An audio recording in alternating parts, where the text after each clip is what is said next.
Hello, everyone. I think that it's time to start. We're ready. So I would like to say a big hello to everyone.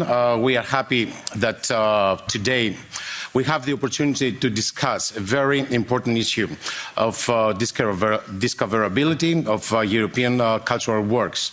We finally find the term discoverability in the conclusions of the Ministers of Culture of 2022 and also in the current work program.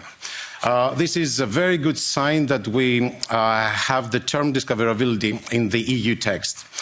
But what do we mean when we say discoverability? We need to define the term because once we have it defined amongst us, we have much more potential to achieve even more for culture and the cultural and creative sectors. This is what we had already started discussing 1 year ago with Carole Tang, that she's now here with us, that we will have the pleasure to see her moderating the first panel, which is about to discuss the importance of discoverability for all sectors. In the second panel, we will discuss how to better promote EU works and make them discoverable, exploring and possible ways of regulation. So, as I see, very special guests and panelists, I would like to give the floor to my fellow colleague, Niklas NIENASS, to say a few words before we start. Niklas, the floor is yours. Thank you very much and welcome everybody to today's Discoverability Forum. Thank you very much to the European Coalition for Cultural Diversity for helping us organize it, and of course to the CCFG. No, this is a little bit because we are part of the CCFG. So, but we are. I think it's great that we as CCFG did this. The co-founders of CCFG. Yeah, that's also true. So, but I think it's good that we put forward with this topic, and the benefits of the CCFG is, of course, that we do it cross-party approach. That we don't make this as a political statement of just one group, but really one where we all stand together and fight together for cultural diversity throughout Europe. And the protection of cultural diversity is so important for Europe and for our society, which is why we're doing this, but which is why we want to talk about discoverability especially, because the diversity guards the possibilities that we have to express your values, to express your ideas. It also shapes how we see reality, how we come together as a society. And therefore, this diversity is so important, and especially for Europe, with our words being united in diversity, I think, what else shall we say than this is really of utmost importance for our union. And the cultural creation, therefore, is in the center of this, which is why we call it Cultural Creators Friendship Group. We want to focus on this. But at the same time, we have a huge increasement of technology, which is really good in a lot of times. We see the benefits of this. But also we need to talk about certain drawbacks at a certain time. Because on the one hand, we have the rise of digital platforms that made it easier for a lot of people to find new artists, to find new creations, to get access to whatever the creative content they want from all over the world, which is beneficial. And especially during COVID, this digital tools really helped citizens to communicate to each other, but also to consume and use cultural content and have a good access to culture. At the same time, as I mentioned, it creates new challenges because there is certain, black boxes that we just don't know how it works. I mean, we know how it works, but we don't know how it works, right? And there's one, for example, the algorithmic search and recommendation system, where we know how it works, but we don't know which contributes towards the algorithms, which points are being taken into account, what is valued more over others. And also it brings to another challenge where I think these algorithms don't value the art and creation, they'll value certain paradigms that we have to follow, which leads to weird situation, you might have heard of the 30-second song rule. Now this is from the music sector, where more and more creations are focusing on the first 30 seconds, because the first 30 seconds are mostly credited by the algorithm and are worth whether it's a song that has been listened to or not. And so this changes the way that artists then create in a certain sense. And this is the question, how these digital tools influence also the culture that we have and how fair they really are. During the COVID times, we saw that a lot of questions, when you type in, produce different outcomes. And we don't know, why do we favor this author or this bookshop or this song or this video over others? Why is it more important? How does the algorithm know what my mood is at the moment, what I want to listen next to, and what they suggest to me for music as a next point? And this is just very short insights and very concrete or not specifically enough insights into the big problem that we have here.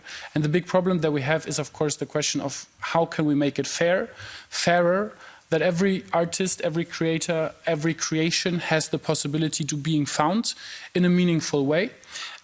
How can we make sure that people participating in this know what is happening? One thing is, for me, would be very important to open the black box and at least know which algorithms are at the moment using what data and how to influence that data, and at least have a democratic discussion about the criteria that is influencing the algorithms and so on.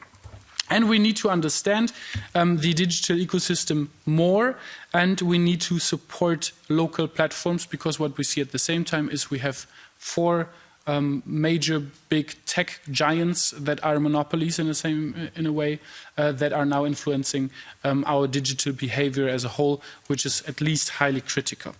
And therefore, it will then bring the question to us as a society, but to us as lawmakers, concretely, whether we need to find new ways to regulate platforms, whether we need to give a new framework for smarter, fairer and transparent access, and for a clearer discoverability of cultural content. And this event is an amazing opportunity to bring together all these views of yours and of experts, to exchange in detail about what discoverability really means and how we can improve the implementation.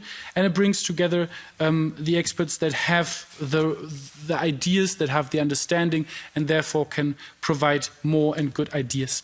And I wish you all the best with the 2 panels that are yet to come. I hope it is insightful, it is fruitful, and it will bring us some more clarity and some more ideas for the future. So thank you very much for coming today. And with these, I can give over to Alexis again, and we can go and start with our first panel. Thank you very much, Niklas. I would like to refer to Mr. Papadimoulis, our Vice President of the European Parliament, that he's now here with me, with us. Thank you very much for coming, Mr. Papadimoulis. If you want to take the floor is yours.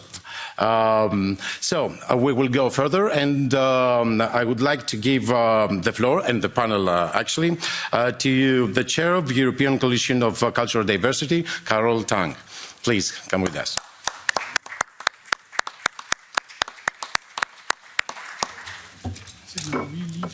Thank you very much. We will leave you alone on the panel, so you can have it on your own. Thank you. Thank you both very much indeed, and a very big welcome to all of you. I think, first of all, I'd like to invite the speakers on this panel to come up and join me before I say a few words. So if Anke Schierholz, Heidi Weiler and Detlef Bauer and Catherine Magnon could come and join me on the platform, that would be terrific.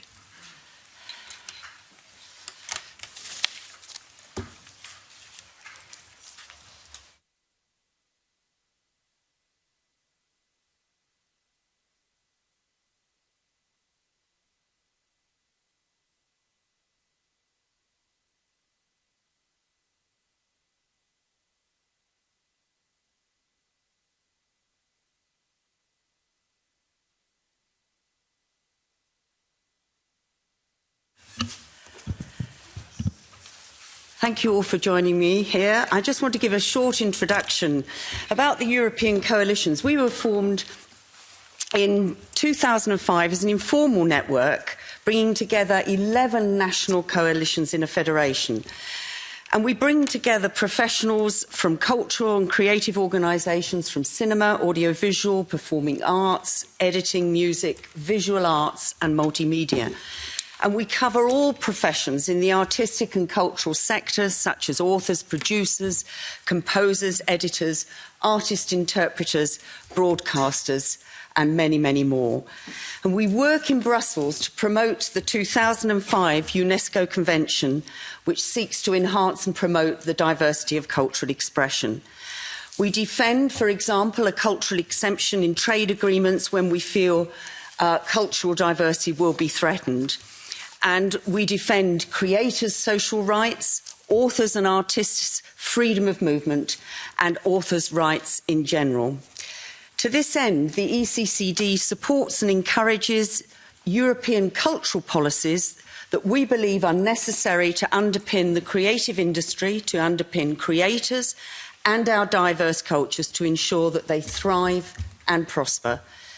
We are driven by the desire to protect creation and allow diverse creative works to reach their audience. So the coalitions have been following for a long time now the discussions on discoverability, particularly where we saw this discussion take place in Canada through regular exchanges we have had with them through the International Federation of Coalitions for Cultural Diversity based in Montreal.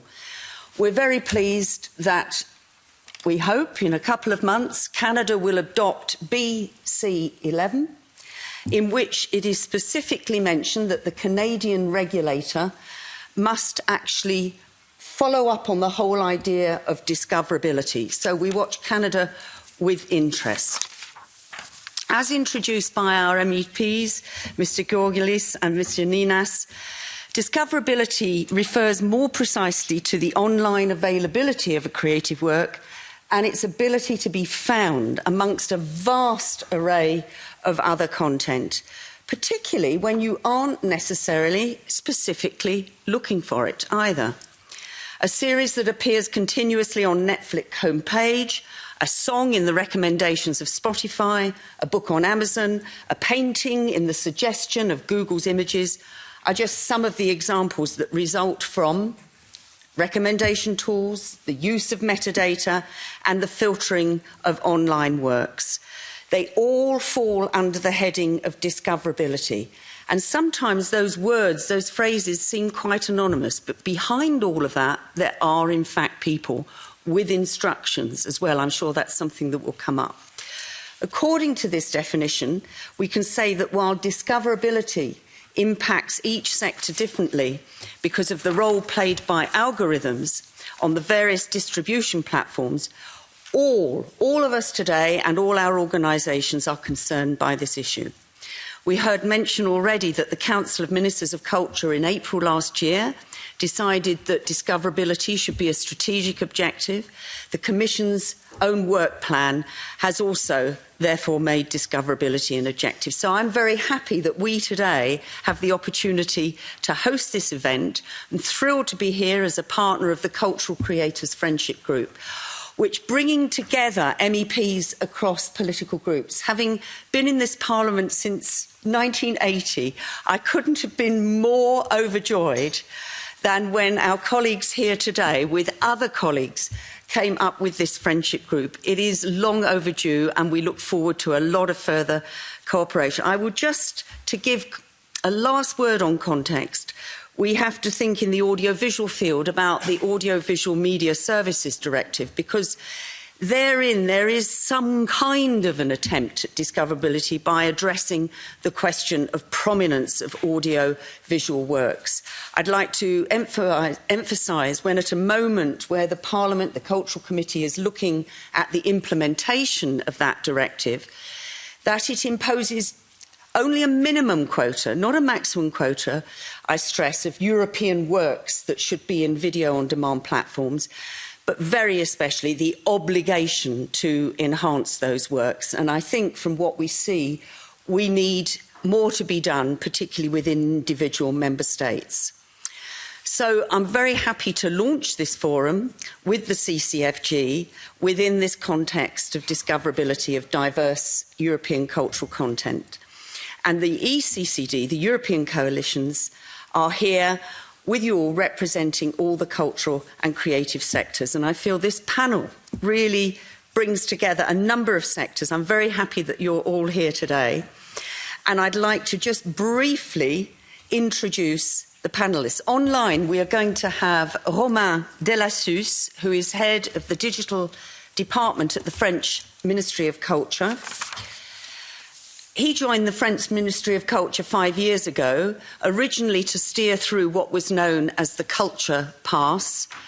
And his team is now working on two main missions to support and accelerate the internal IT modernisation of the industry, of the ministry, and to oversee the digital transformation of the cultural world. He is going to give us an overview of the French Quebec mission on online discoverability of French-speaking content that published its conclusions in 2020. A recent call for tender was also launched between the French and the Quebec government. I will come back to him. I'd then like to say hello to Anke and welcome Anke, President of European Visual Artists. Anke is a trained lawyer with a PhD in copyright and legal director of VG Bildkunst since 1999. You're here today as President of the EVA, the European representation of 29 European Visual Arts Collective Management Organisations, CMOs, a board member of the OLA, where visual CMOs cooperate worldwide to offer one-stop shops for digital licences. And you also represent visual artists on the board of IFRO, the International Federation of Reproduction Rights Organisations. Heidi, you are Executive Director at the European Theatre Convention, the largest network of publicly funded theatres in Europe with 57 members in 30 countries. And you are going to share later the main challenges and opportunities of discoverability in European theatre. If I don't cover all the amazing things that our panel have done, please refer to our website where we have more fuller biographies. But Detlef Bauer is spokesperson for the Product Metadata Interest Group of the German Publishers and Booksellers Association. You represent an interest group that's been dealing with requirements for good metadata in the book and media industry and with all fields of metadata application in online and what we call old-fashioned brick and mortar stores since 2017. Catherine Magnon, Head of Unit of DG Education and Culture at the European Commission, a very distinguished career. You've been dealing with European cultural cooperation since 2011. Following the Work Plan for Culture 2023 to 2027, the Commission is preparing a report on discoverability, and you're going to be sharing with us the first lines of research and how you intend to address the whole subject. But moving on, I hope we're going to be joined, first of all, by Romain Delassus, Head of Digital Department at the French Ministry of Culture. Thank you very much. I hope that you can hear me okay. That seems fine. Thank you. Please. Okay, thank you very much. So first of all, I would like to sincerely apologize for not being able to join you physically for this forum. I really regret it, and I hope that my remote and virtual presentation will still be somewhat comprehensible. So, as it was already stated, my name is Romain Delassus. I'm the head of the digital service of the French Ministry for Culture. It's a quite recent team that I've had the chance to build for the last 2 years, and which has two main missions. We combine the role of an IT department and the role of a digital innovation department, and I believe this is actually an important fact. Because I'm convinced that in today's world we can no longer do IT without thinking about and understanding the end usages that we serve, and also that we cannot be credible as an administration in a role of supporting digital innovation if we don't know what it means to operate information systems. And I'm telling you this because I think it's related to our panel theme. In my opinion, discoverability is both a very technical and a major public policy issue. And the two sides are closely linked. And this is the reason why in France, it's the digital service of the Ministry for Culture that is in charge of what we call the Ministerial Administration of Cultural Data. So I won't get too specific about this mission unless there are questions. But I want to concentrate on the question that was given, and that is to broadly explain what I understand of the concept of this term discoverability, and well to introduce this joint mission that we conducted in 2019 with the Quebec Ministry for Culture about the online discoverability of French language cultural content. So it was a mission during this mission we interrogated more than 200 experts from institutional, from the industry, and from the economic sectors on both sides of the Atlantic. And well, the report is public. You can find it on our website. The report is in French, but I'm pretty sure that with all the wonders of artificial intelligence today, all of you can now understand it. So the first thing, as always, is the definition. It was already given, but to put it simply, we use the concept discoverability to refer to two important things. The first one is the availability of the content on the internet, which means that you can see, read, listen, or watch this content from anywhere. And the second important thing is if I can put it that way, the searchability of this content. I'm pretty sure this word does not exist, but what I mean is that you can search and find the content. And as it was stated, what we are actually even more interested in is that you might even find this content even though you were not specifically looking for it. So this definition actually it looks pretty simple, but it embeds a lot of things, and it's also based on a number of assumptions about what's going on in today's digital world and its impact on the cultural and creative industries. About those assumptions, in my opinion, there may be three main elements to have in mind to understand the impact of IT on cultural practices. The first one is that we're seeing an explosion of demand for cultural practices in the digital world. This is something that we've been observing for 10, 15 years, and that has significantly accelerated since the successive crises we've seen in the last years, and in particular the health confinement.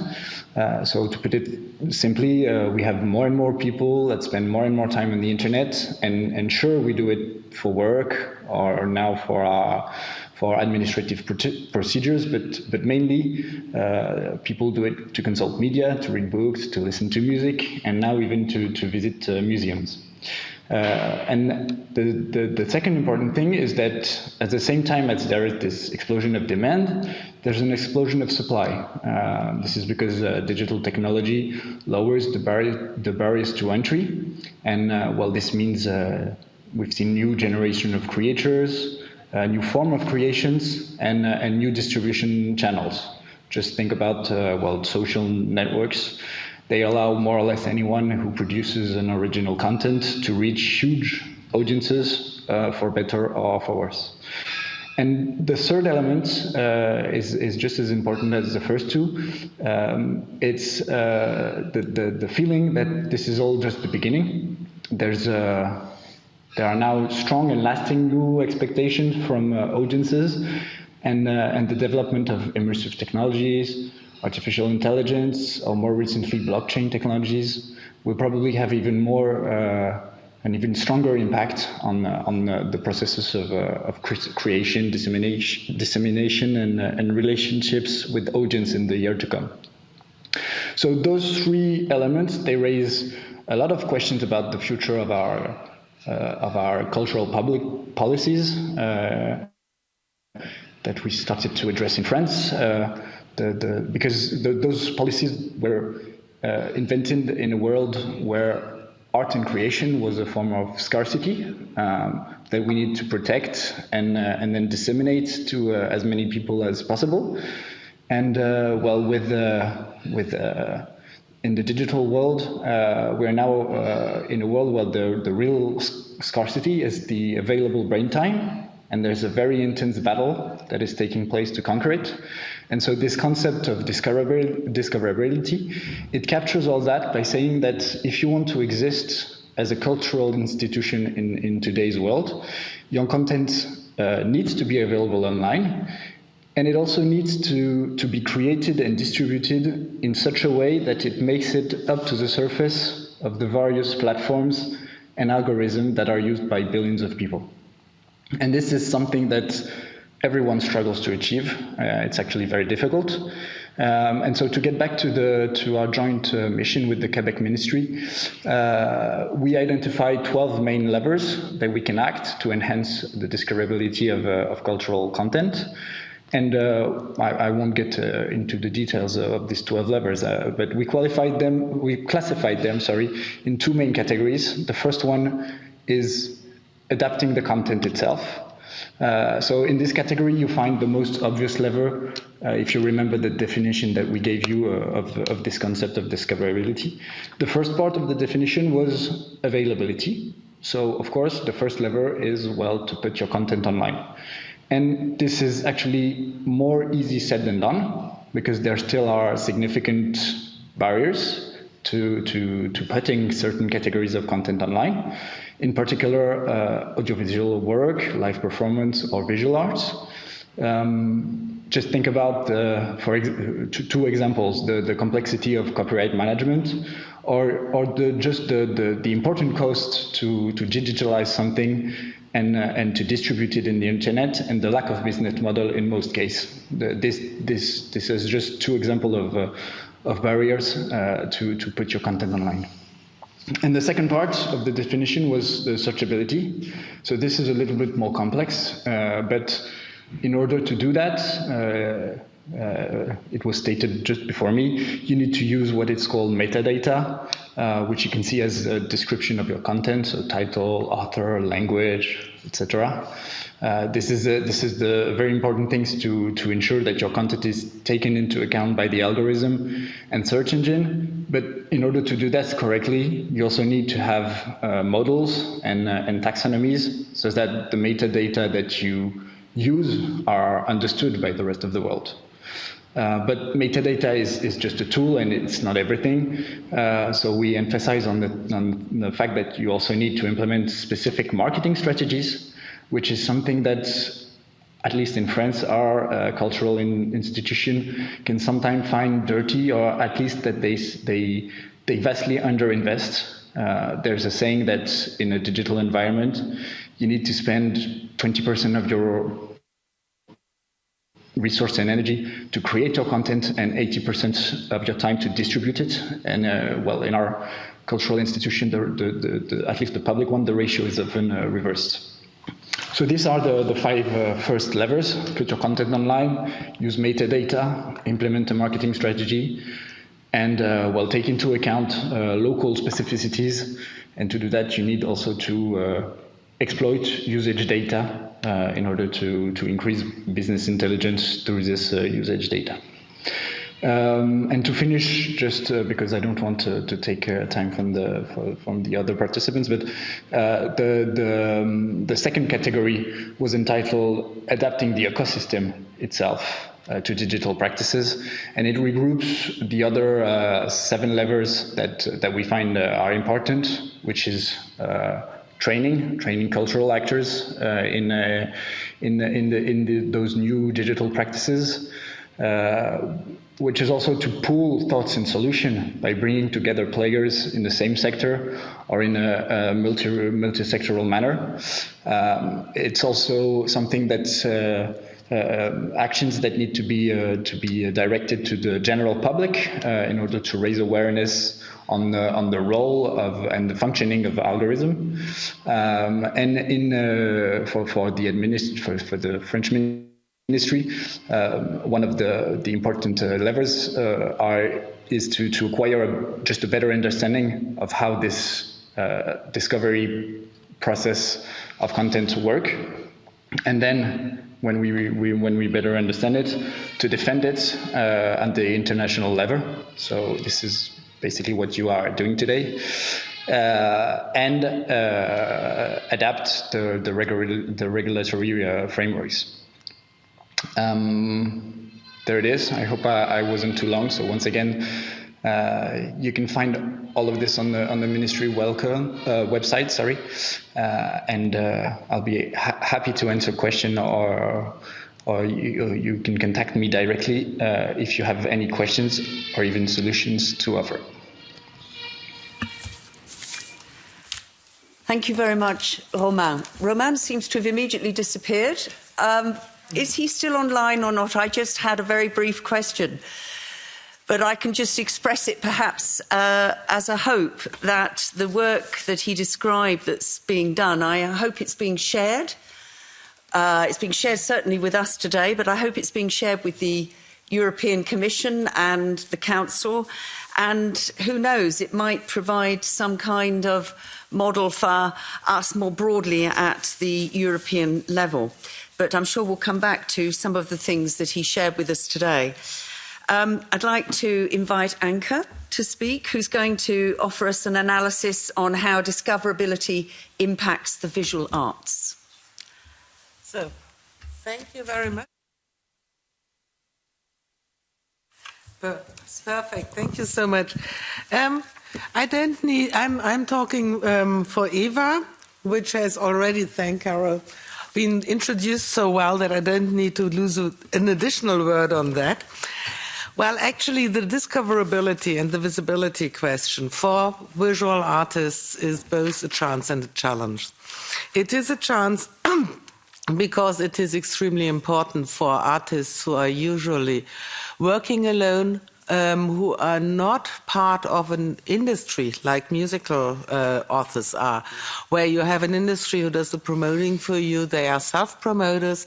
They have to make sure that they are found because visibility ensures new contacts, and these contacts are essential both for cooperation, for licensing, for working out new projects.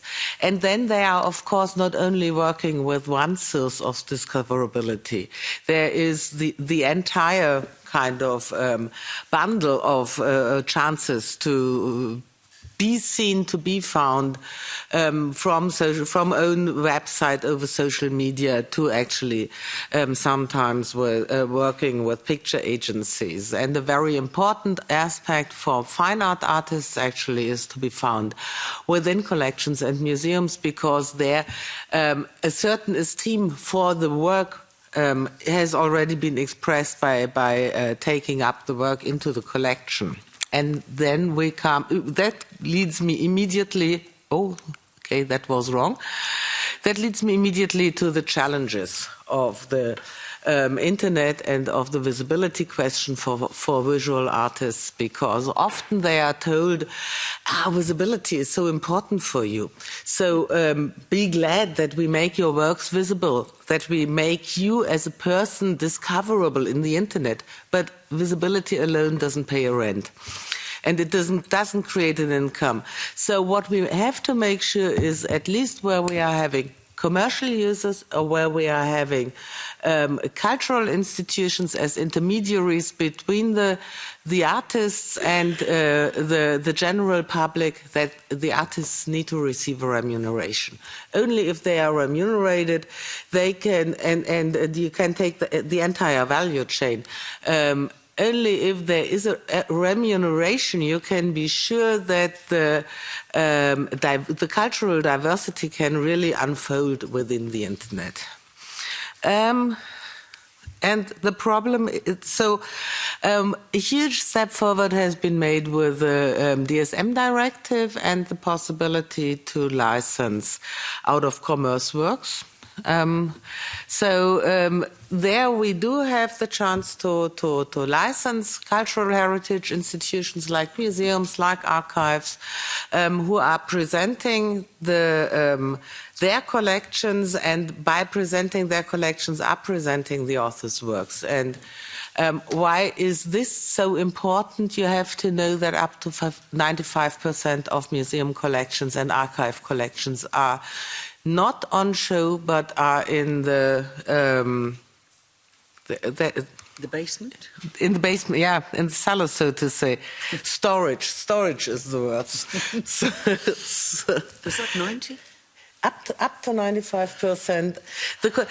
Because museums and cultural heritage institutions, they do take their job serious, but the walls are not so broad that you can show all that you collect.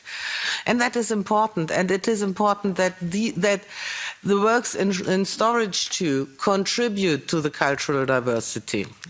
But you have to pay for it, I think. And the directive gave us good chances to license, simply because we can now extend licenses to those authors who are not members of a collecting society, and this radically reduces the bureaucratic effort of licensing. So it's a very big step that was made in this directive, and thanks here for the... Can you tell us about the directive, just the name?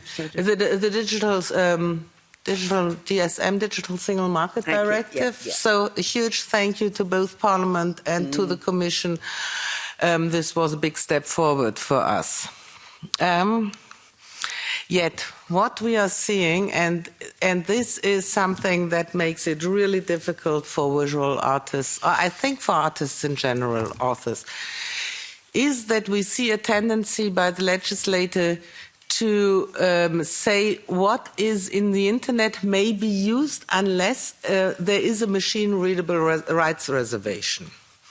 We do have this expressly for text and data mining within the DSM directive, where the only way to prevent a work to be harvested for artificial intelligence training, and that's what text and data mining is used for, is to have a machine-readable rights reservation.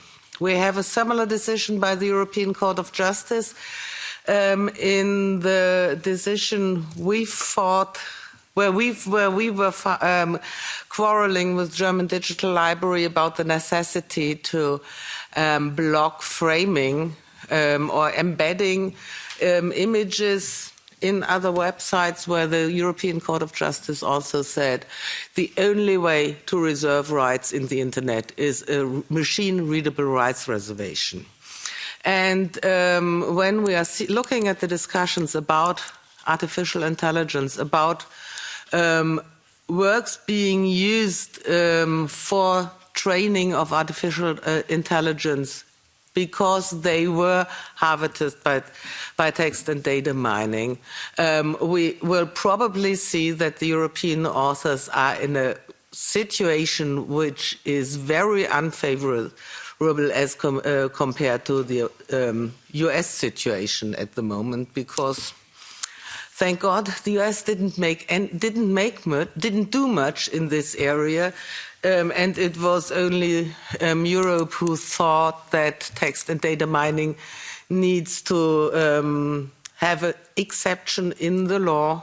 And this is, in our opinion, a serious attack on copyright in this quickly developing digital environment. So it's not a surprise that the lawsuits against artificial intelligence all are in the US, and there is not yet one emerging in Europe. It might be that there's coming something, but the obstacle is really high. It's really difficult to overcome this Article 4, which allows text and data mining for commercial purposes without any remuneration and without any license. So what is happening in this context is that we are seeing a complete change of paradigm in copyright in the digital environment. In the classical environment, it is obvious who uses a foreign work which is protected needs a permission, and if there is no such permission, the use potentially is a copyright infringement. And this is completely different in the internet. In the internet, there seems to be a tendency to say, if you're stupid enough to give your works into the internet, and if you don't protect them, then they are just free for everybody to use.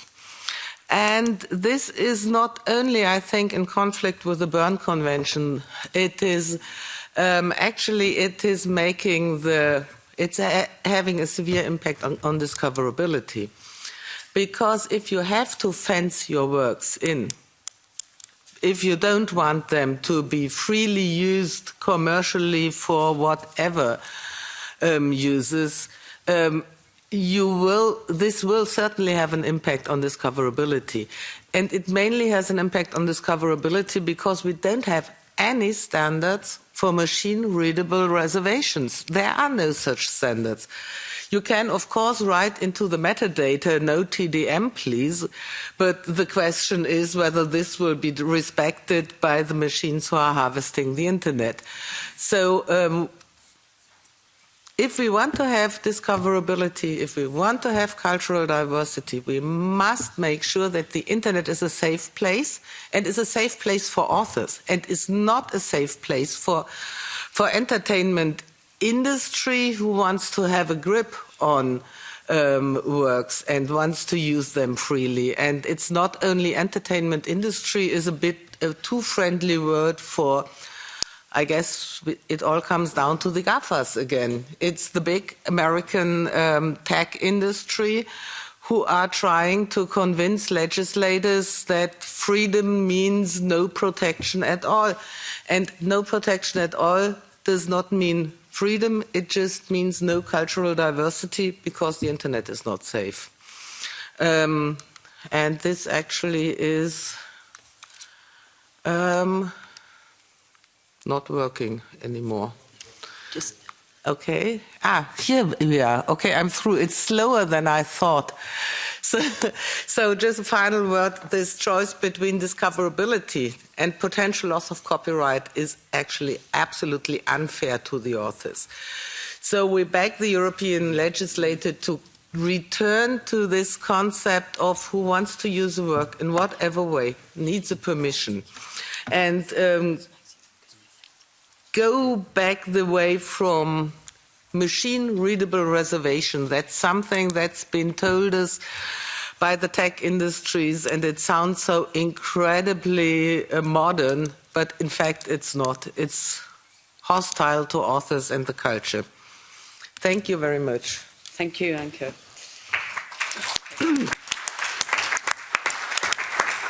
If I can ask you all, we need to keep quite tight to the time. We're going to be having a discussion between us and with everybody here. I'd like to hand over now to Heidi Wiley, Executive Director at the European Theatre Convention. Thank you, Carol, and thank you also for the European Coalitions for Cultural Diversity and the Cultural Creators Friendship Group for organizing this very important forum. I think it's really one of the key issues that we as cultural sectors are facing these days, these decades to come. And it's been fascinating to hear what you've been telling about this one. So, yes, that's fine. I don't touch anything. Good. So I said it's been really fascinating to hear what you've been saying from the visual arts, because there are a lot of crossover aspects with my own sector, the theatre. So thanks a lot for the great introduction also, Carol.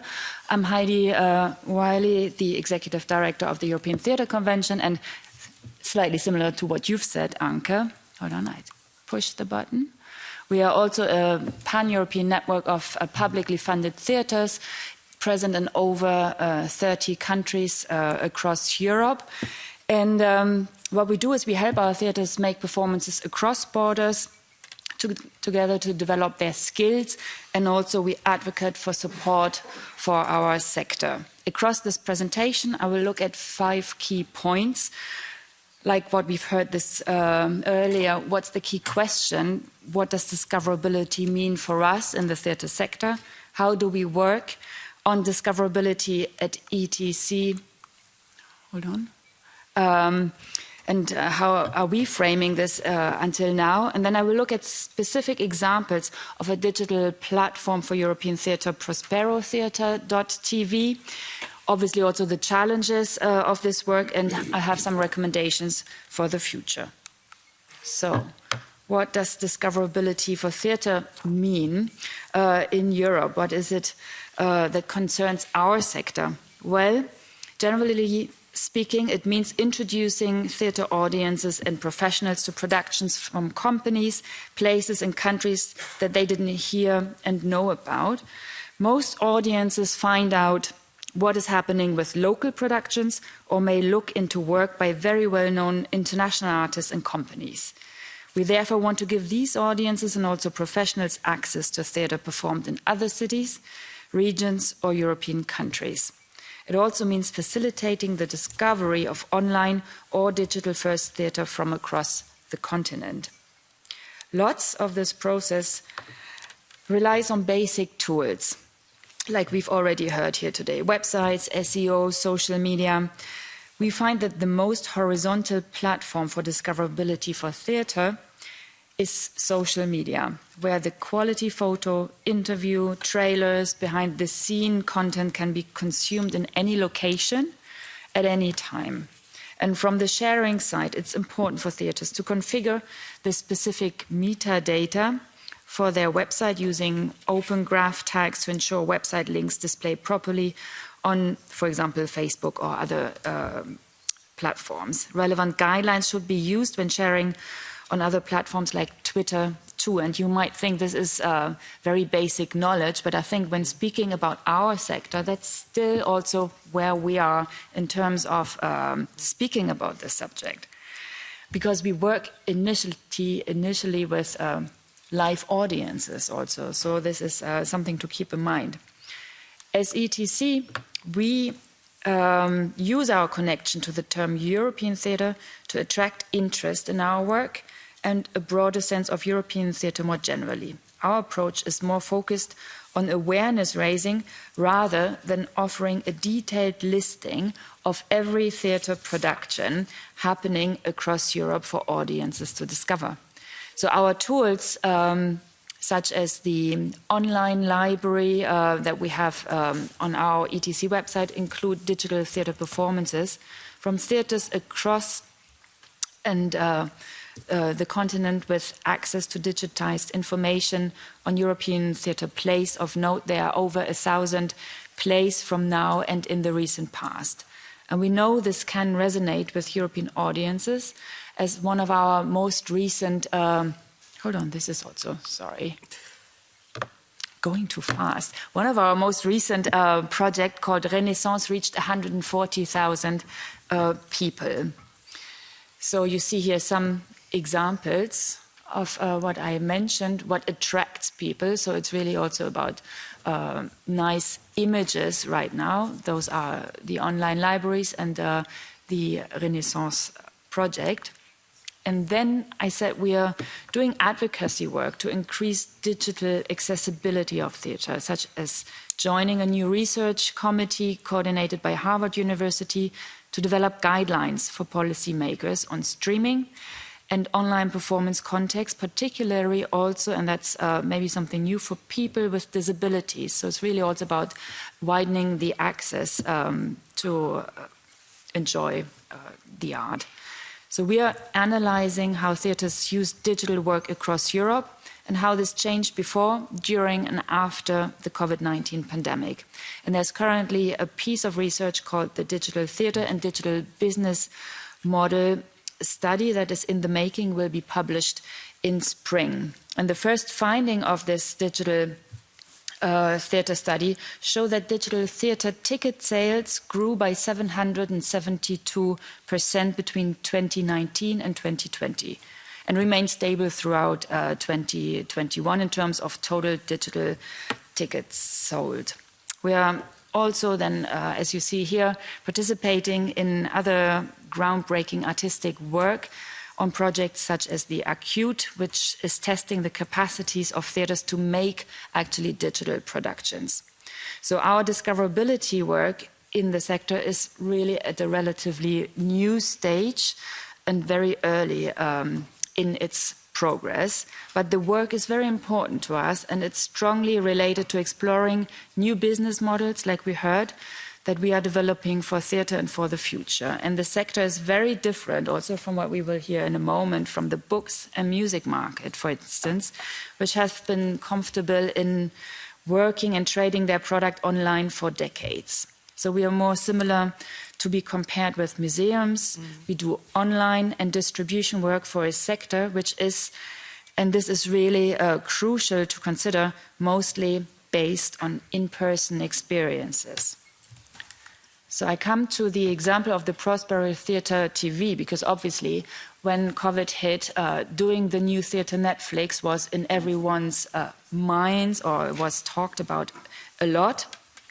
So let me tell you a bit more about this specific theatre platform, online platform, that you can right now discover across Europe. And to my knowledge, I think it's one of the few or the only one that works across the continent. It's a streaming platform for European theatre.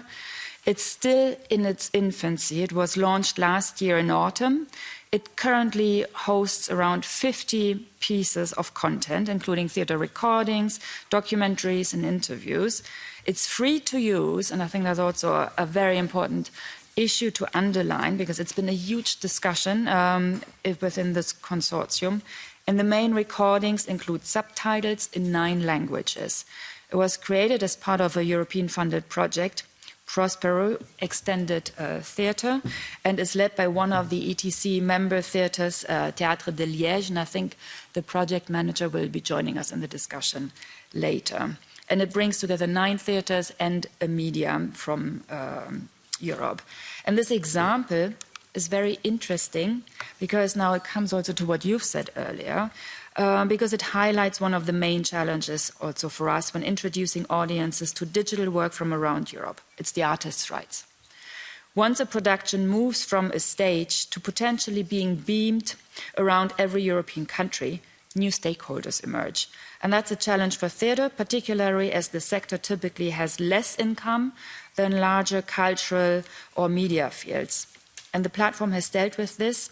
It actually produced, you see it here, a guide for how other theatres can do this, working across borders in paying attention to the artist's rights. And that's now available in the 27 countries of the European Union. Yes.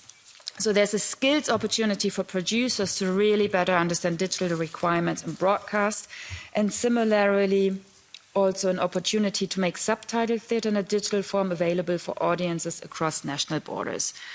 And now, obviously, let's get to the challenges, and that's everyone here on the panel is obviously also competing for the attention of the same people with all our various products. So people, what you said also, Niklas, likely to attend a theatre performance may instead, maybe in the future, be looking through the vast array of outstanding content in another field, like a new Netflix series to watch, or performances from their favorite music band, a new exhibition to attend.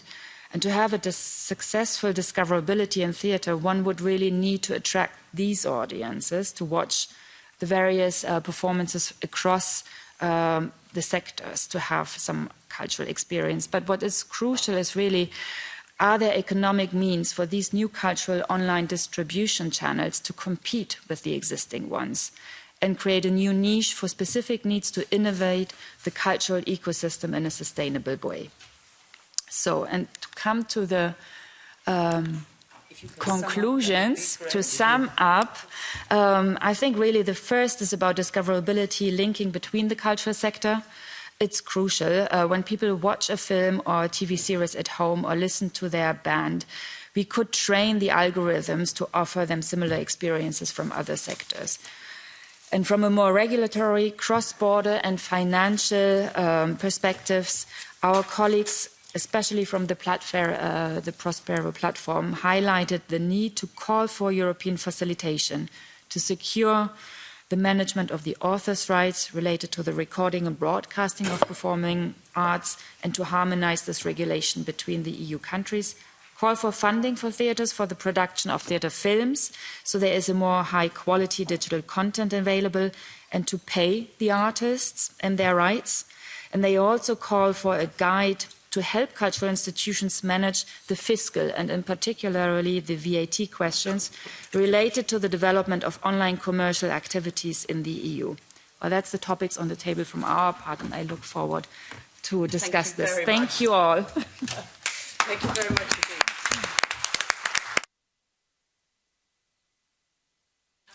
As with all meetings like this, we're falling just a little bit behind. I'm now moving on to Detlef Bauer. And Detlef, you're going to share with us a clearer picture, shall we say, on metadata exchange, etc. Thank you.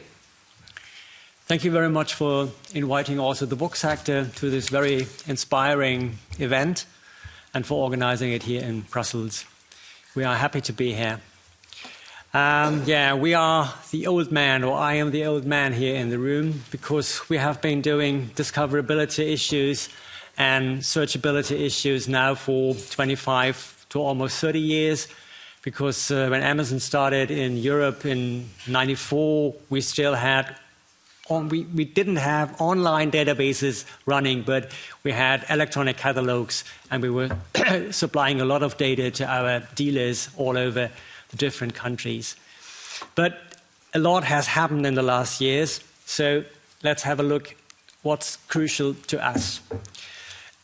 Contributors of metadata and their users in the book trade will be the first slide I show to you.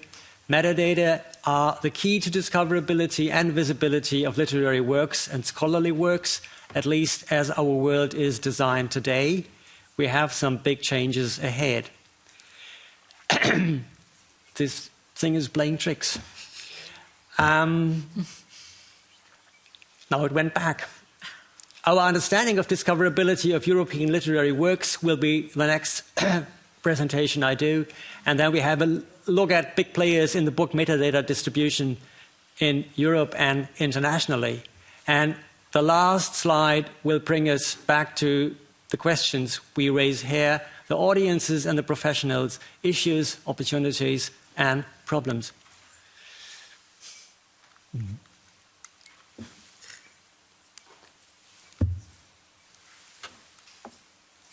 Wonderful.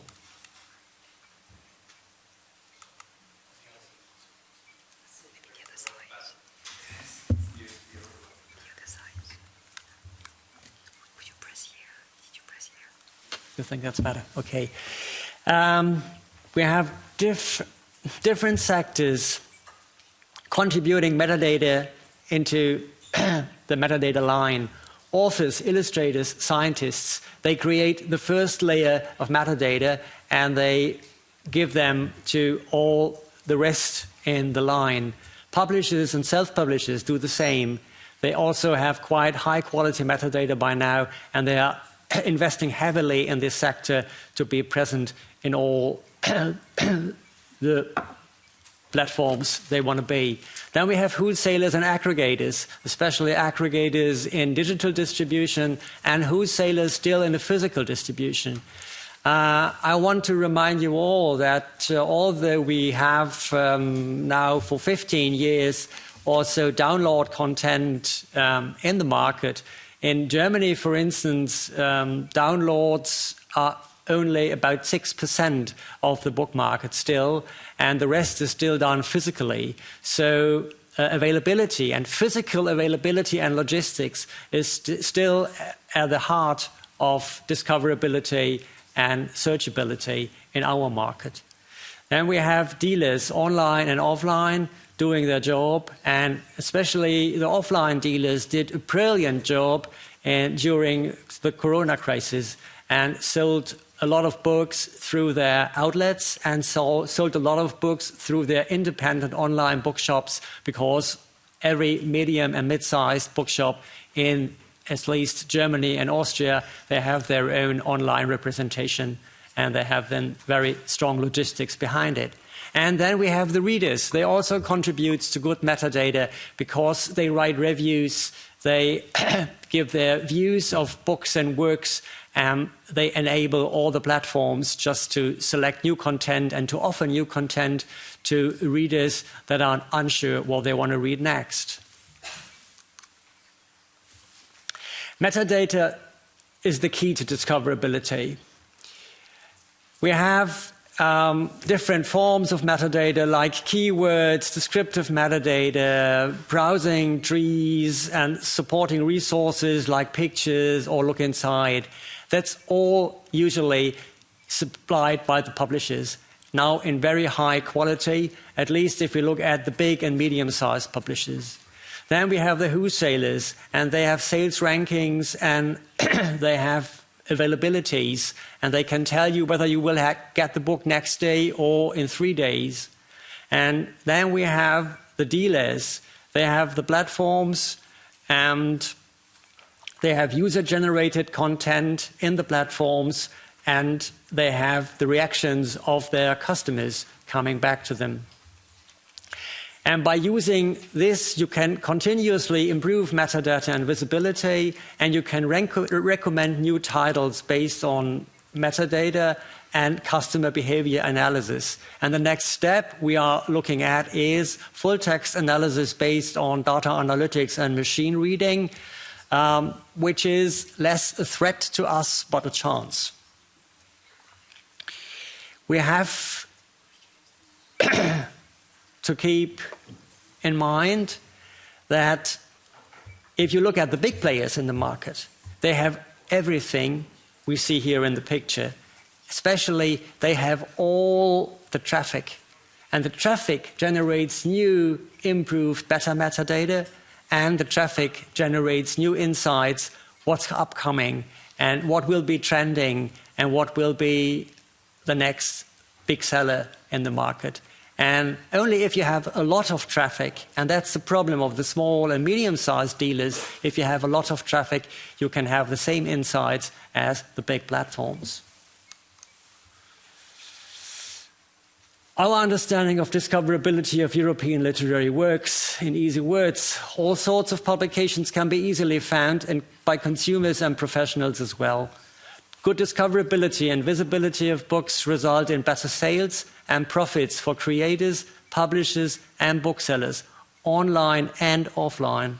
Inspiring and attractive presentation of products and understanding the needs of customers is helping consumers to make the right choices. Creating equal opportunities of visibility and comprehensive, easy-to-understand standards and rules for reporting metadata in unrestricted online exchange, and therefore maintaining high catalog standards by presenting a diverse as possible offer of books in all European languages to the public.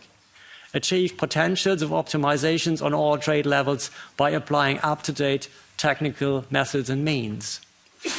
And last but not least, translate regulations of the EU or national legislations into instructions for all sellers to inform consumers through reliable metadata of their rights and choices, especially if you look at the European Accessibility Act. If we have a look at the European situation, you see we have really big national markets still. They are divided along borders, I'd say. You have 2 million of French titles or 1.6 million of Spanish. You have a lot of German and Italian, and you have millions of other European languages in catalogs that are not joined.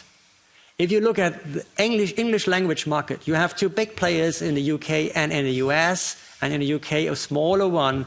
One is Nielsen Book Data and one is Bokeh Book Data. They all provide you with 45 million of products with excellent metadata. and they are easy to access. You have to pay a price, and the price is rising every year, but the quality is improving daily, I'd say, and we don't have a central aggregator in the European markets. So you are well able to buy French language and German language books at national bookstores or at the big platforms, but it's very complicated to get hold on Serbian books or Romanian books or Greek books in Central Europe, for instance, or Northern Europe. And that's still a problem. The audiences, the consumers of all European countries should have easy access to a broad variety of content in their preferred language, regardless of country of residence, through central platforms and local dealers as well. The popularity of English language books within the European public is high level and growing rapidly. And as consumers' attention economy is limited, EU content is likely to be losing ground. Given the importance of more and more diverse literary and scientific landscape and a growing long-tail, content of best solutions for short-term availability are print on demand, download, and selected stock. In all those three possibilities, you are able to supply a book within 24 hours. Data analytics driven next generation of metadata is ready and will change metadata management in the next 2 to 3 years significantly. Investment in young professional skills to gain understanding of artificial intelligence-driven metadata production and the function of algorithms behind discoverability on different platforms is key to success. And last but not least, we need to maintain the interests of the EU countries and international organizations for defining metadata standards. And we should aim at permanent online exchange with specialists across national borders to harmonize markets further. That's from me. Thank you.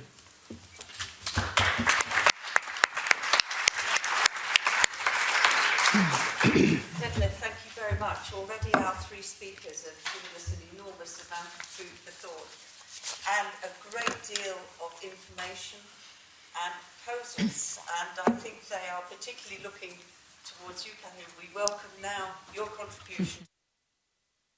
Where the European Commission has got to so far, and I hope you will welcome all the information you are receiving today and that it will contribute to your work, of course. Thank you very much, Carol. Yes, of course, we are extremely grateful to the speakers that just spoke, but also, first and foremost, to you, to the European Coalition for Cultural Diversity, and to the French groups for cultural creators, because the study we are going to embark upon is really, has to be done in collaboration with you and for you, for the sectors and for the European public, and certainly not against them. And we are at the very beginning of our journey, so that's why it's so important to have this forum today. And we hope it's the first of a series of similar forums to discuss the findings as we progress along our study. So let me first just remind something that we all know, but still it's important, that safeguarding cultural diversity is a key value to all the member states and European institutions, and it's a pillar on which we are building our cultural policies, or what we're trying to develop. As you know, there is the Article 3 in the Treaty on the European Union that recalls that the aim of the European Union is to respect its rich cultural and linguistic diversity. Then we also have Article 167 of the Treaty on the Functioning of the European Union that invites us to take cultural aspects in account in all actions, in particular in order to respect and promote the diversity of the culture of the EU. Finally, as you know, the EU is a party to the 2005 UNESCO Convention on the promotion and first protection and then promotion of of the diversity of cultural expressions, and that's the only UNESCO convention to which we are party. So certainly the direction is clear, but the world has changed and has become much more complex, as we've just heard, with the appearance of internet and its use for the consumption, production, dissemination of cultural products. So we have a new call to look into discoverability on digital in the digital world. But we're not starting from scratch. We're not starting from scratch. First, I'd like to recall that cultural diversity has been recognized as part of the European Declaration on Digital Rights and Principle. That was the EU vision for the digital transformation, and there, this declaration reflects the EU values, promotes a sustainable human-centric vision for the digital transformation, and it's clearly stated that this transformation should also promote cultural and linguistic diversity. Then, as you all know, we've got the Audiovisual Media Service Directive that aims to promote cultural diversity in the audiovisual media landscape. You have recalled in your introduction that the way it's being implemented is not fully satisfactory, but that's one example that we can quote of what has been done and achieved, or still needs to be better achieved so far. Then we have modernized the copyright legal framework to secure a fairer marketplace for online content, including as regards the remuneration of authors and performers. Now we've heard today that the situation is far from being simple, that there are still many issues, but also that discoverability online is so closely linked to this issue of copyright and licensing and fair remuneration of author. It really goes hand in hand almost. So that's something that we will have to take into account when conducting the study. Then in 2015, we launched the Music Moves Europe initiative to promote a better support for the music sector. And here again, the aim is not only to help the music sector become more sustainable, but also maintain and enrich its diversity. And in this context, I'd like to mention that we have managed to, in our crusade for mainstreaming culture in all EU policies, and my team is here with me. I mean, that's something on which we spend a lot of energy.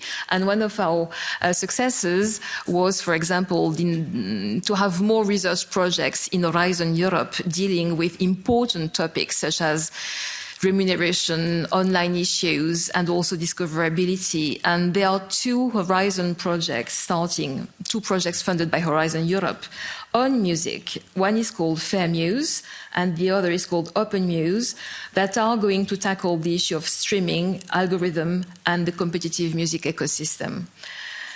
Also, when it comes to cultural heritage, making cultural heritage discoverable is one of the objectives of the initiatives that were launched, such as the data space on cultural heritage that was awarded recently to the European Foundation. So there have been actions taken, but it's absolutely insufficient. We are totally aware of that. And it's great that there is this call for action and to do more in the new work plan for culture, covering the years 2023 to 2026. The recommendation on discoverability that we have in the Work Plan for Culture builds on Council conclusions that were adopted under the French presidency of the EU in April 2022, that you've also quoted at the beginning of this panel. Those Council conclusions were inviting the Commission and the Member States to build a European strategy for the cultural and creative industries ecosystem, and there are three references indeed to discoverability. So now the study. We are tasked with this study. We are at the very beginning of our journey. We are now drafting the terms of reference that will be published, we hope, in the middle of the year. And then the contract will be awarded and then the work will start. So first results to be expected next year at best, 2024. What will be the scope of the study? Well, the objective is, discoverability of cultural content online, to increase it. But it's much more complex than that because, of course, it could not be, discovery in itself is not simple. But then we've been tasked with, with additional challenges. What are those challenges?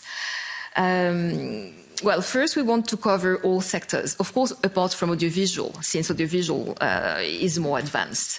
But the task is to cover all sectors, all other cultural sectors than audiovisual, so certainly also the theatre sector, the book sector, and there is a specific mention in particular to the book sector and the music sector. So a particular focus on the book and music sector. Now, we have to do that we have to look at those issues of discoverability through, of course, the study will look at algorithm curation strategies, but not only, but we will look at their impact not only on the cultural diversity, but also on the linguistic diversity. Such was the request or the roadmap put to us by our member states. So it becomes to be extremely complex, but that's not all. We have to cater and reflect on all those topics, discoverability in general, the impact on cultural and linguistic diversity for people in general, but also we have to include a reflection on what it means for people with disability and people with a lower income. So many angles, many dimensions to this study, which will be a complex study. When it comes to the definition of discoverability, well, that will be the very first step of the study. Certainly, the first speaker from the French ministry gave a definition which we find a lot in our research so far, preparing the terms of reference. We'll see whether this definition needs to be revised or whether it's okay, but it's basically being available online and searchable and findable even if you're not looking for it. So that's what we've heard. That's so far the hypothesis that we're taking. And we will look at that more in depth. And then we will look, the objective is to have an evidence-based diagnosis for all the different sectors, then take stock of what has happened, projects, experiments that have taken place and what they've brought, recommendations coming from the sector, coming from studies, and then identify options for action at the European level. And there we'll see what are the proposals. But certainly it will be a complex study that we are very happy to undertake because it's essential. But we know the roads will not be an easy one, and we look forward to continuing the dialogue with you. It's not something we want to do, behind closed door. It makes no sense. We absolutely need to be in touch with the sector in all its facets and with the actors. So before I finish, I just want to present my team briefly. The colleague in charge of this study is Maria Iglesias, and maybe you can wave. So everyone can approach you. And Maria is also a copyright lawyer expert. So there, I think she has all what we need to conduct this study. And then we also have Susanna Holman, who is the deputy head of unit. And Susanna, as you know, is in charge of the Music Moves Europe initiative. So she will be also contributing a lot to this study. With that, I'm finished. I just want to wave this because I'm sitting next to it and it's just tempting. Thank you.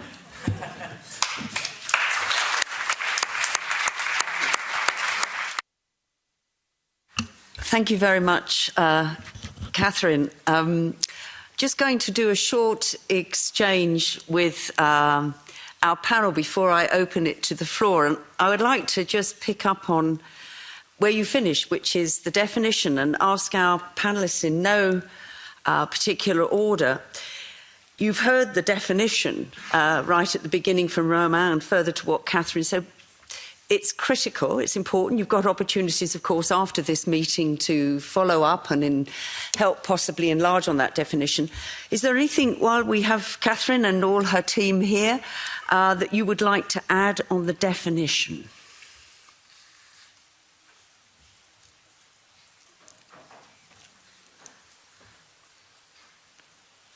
Or maybe you think something is... please.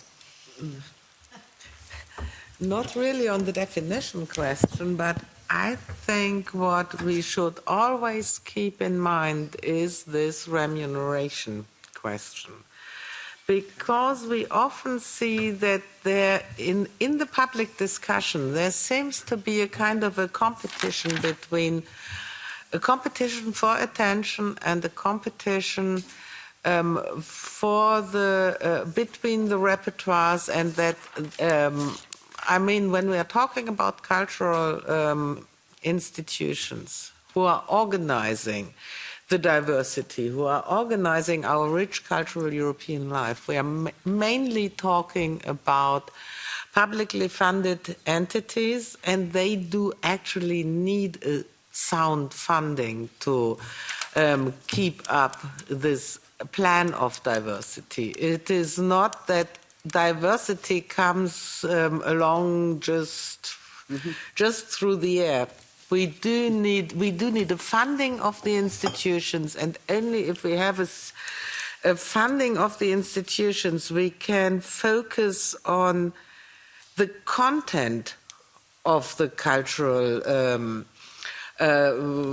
different sectors, and not only on business models and on marketing issues and on financial success. Yeah, please, Heidi.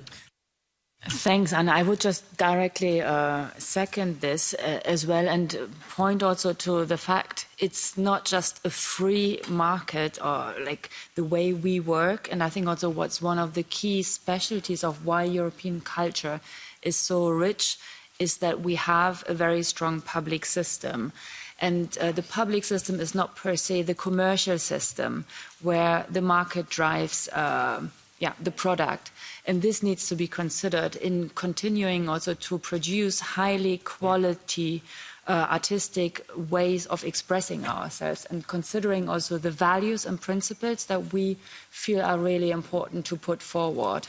Considering languages, considering minorities, because it's been, I think, eye-opening what you've shown, that the big leading cultures, languages, we know them, and whereas the rest we can't find them. I think by now, at least from our perspective, we have quite solid knowledge of the workings of the algorithms in search engines and in discoverability and in searchability. The biggest problem we are still facing is serendipity. So where do you get new ideas, new content, new visions? Where can you find something new? Where can you find something you never suspected it being there? And that's the most problematic point. And even in that respect, I'd say from the experiments we made in the last 2 years concerning artificial intelligence, we are still operating by artificial intelligence more in the bubble, and the new suggestions we create by now are following the lines of the things people have been reading before. We see the big challenge how to get out of this and to bring something to light that nobody is suspecting when he is moving online.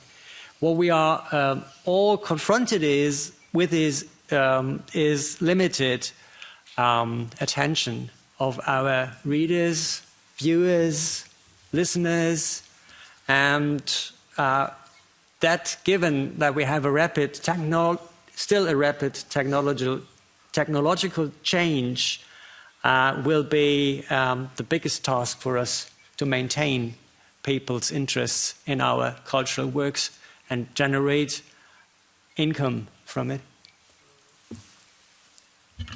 Thank you, Niklas. Just moving on to another question that relates to what you've all said today, and that's a citizens' issue, the viewers, the listeners, spectators.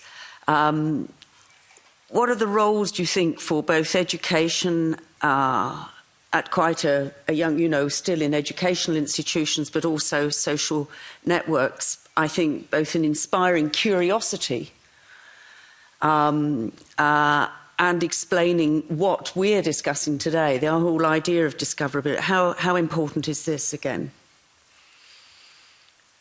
In any order, please. Well, it's very crucial, obviously. It's about educating the next generation. It's about training our future citizens to be competent enough to take all the variety of choices and be critical in their choice also, and to be trained to understand.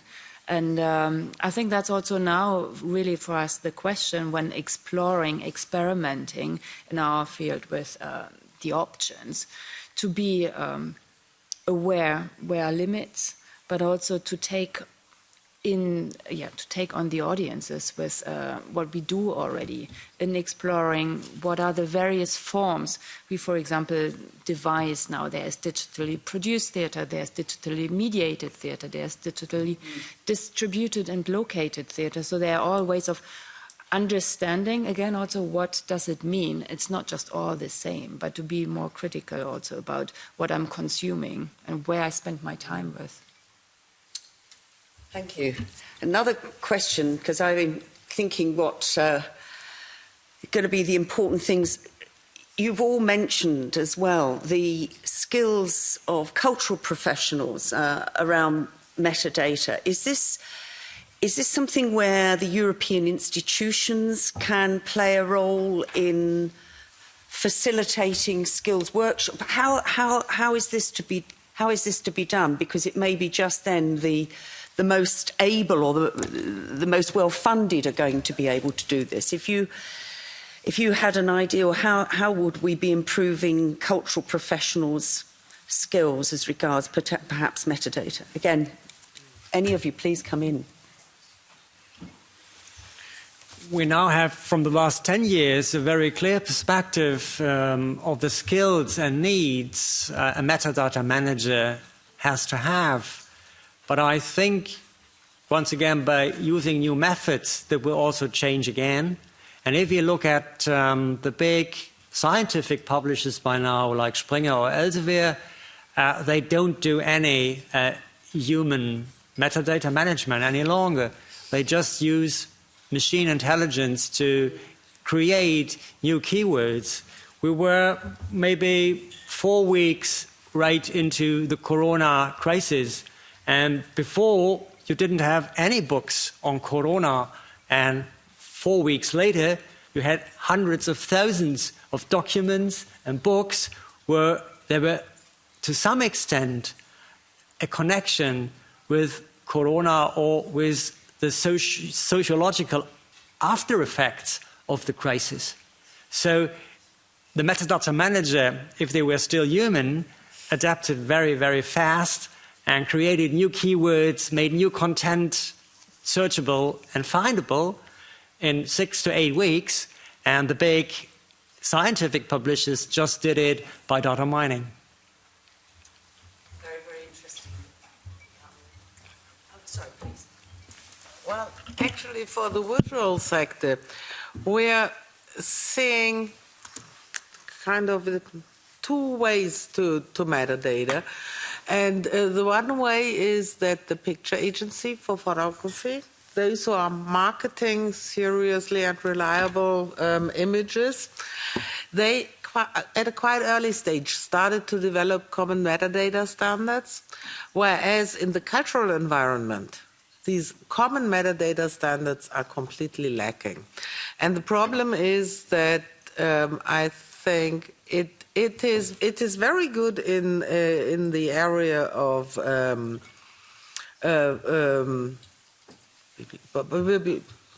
libraries. Sorry, No, please. because libraries, they do have a metadata fixed and agreed international metadata standard for more than 100 years, and that's absolutely lacking in other areas.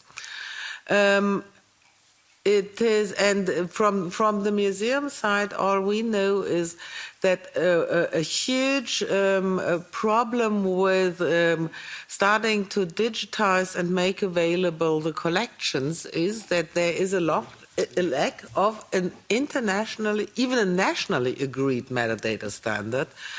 And I think it's just a question of funding knowledge within the institutions, because they just can't generate this knowledge out of everyday's life. They would actually need to have a coordinated support from outside, and coordinated support from outside, of course, means funding too.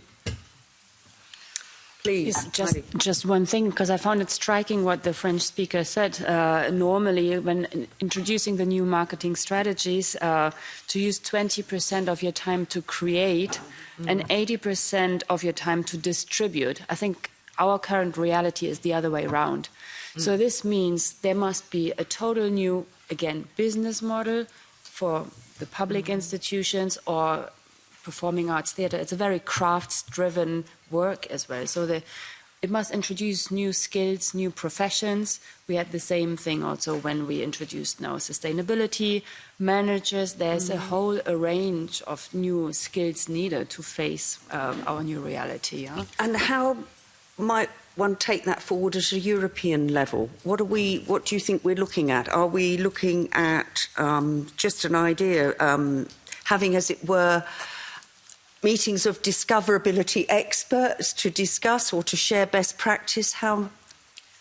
Yes, I think it's really how this usually works, to have peer groups, to have exchange, coordinated exchange amongst the member states, to have informative sessions about this together with the sector. Like this forum here is very useful to initiate also amongst us exchanges. We can learn from the book sectors. We are also publishing in our parts, or the copyrights issues, obviously. What kind of agencies work? What are the fiscal implications here? But still, the education parts are very crucial. So to shift and create new professions, I think that's, and to have this as part of the educational system integrated. Thank you.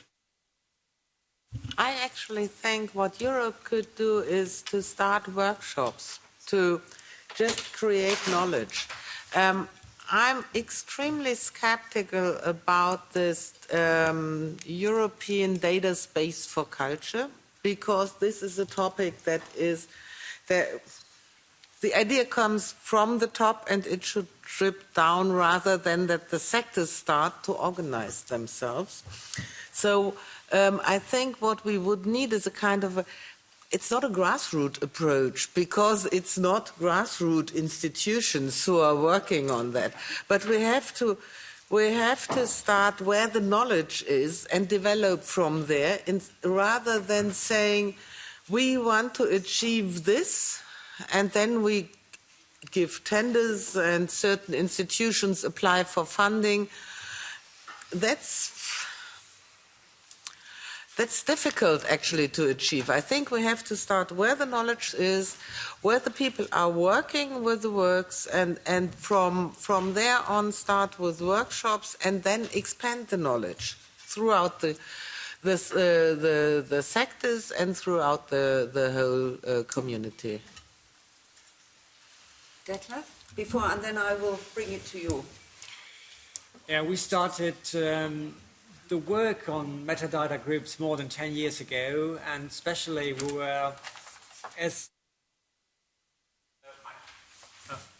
we were driven by our British colleagues. We have a common language we speak with each other, as Anke just said. For libraries, it's Mark 21, and For booksellers, it's Onyx as the metadata exchange language, and by defining the exchange language, we also have the project how to define all the rules of the metadata language and how to use it. And we had lots of best practice papers. They work more or less well. And what we also learned from 2017 on, and especially in the times of Corona, we have very lively online exchange almost once a month in the working groups we have. And we want to get that on the next level and have more exchange with our European partners in the other countries. And I think we should also maintain our European interests against, in that case, I have to say something sad, against our British colleagues who have the standards, but they left the EU by now. So from time to time, we have difficulties to make ourselves heard. Thank you very much, Detlef. You can imagine how sad I am. Romain, can we bring Romain from Paris? I hope so. Can you hear me? Yes. Yeah, no, I just wanted to add maybe one little thing, because the discussion was really interesting, but I feel that it's been oriented on mainly technical or regulatory aspects, even education, which is kind of a top-down or professionally oriented approach. I would like to add that we also need to look at from the public side, from the viewer side, and what I find important, mainly and could only be achieved on a European scale, is to understand usage evolution. Because what is striking in my position is that there's actually a lot of data on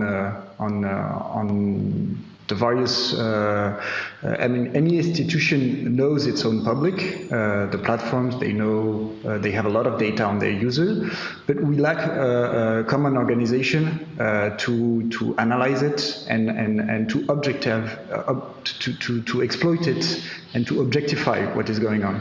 I'm saying this because from the discussion that I have had in the last couple of years, the subject of what's going on in terms of online cultural practices, I find it generates extremely strong opinions, very dogmatic.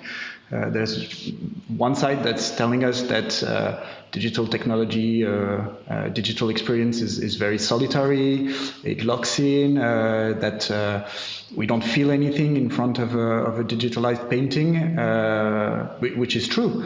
And at the other end of the spectrum, we have another side that's telling us that at least the public cultural institutions are too elitist, and that only with digital technology can we overcome this to achieve a culture for everyone. And I find that there are actually not a lot of survey or institutions that are able to take a look back and aggregate usage data to objectify what is going on. Thank you, Romain. I hope I can see scribbling going on, particularly from Catherine. I think all our invaluable points from the panel are being noted and will be taken forward. I'd like to now just switch to all of you and see if we have any questions in the small... Yes, Anne, please.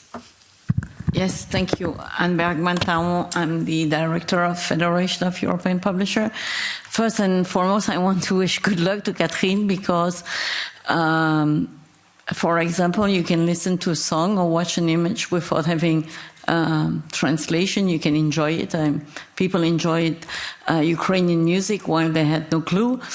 If you have a Ukrainian book in front of you, you'll stare at it and that's it. So there's also all of that complexity that some works can, or theater, you have to understand what's being said on stage. So good luck.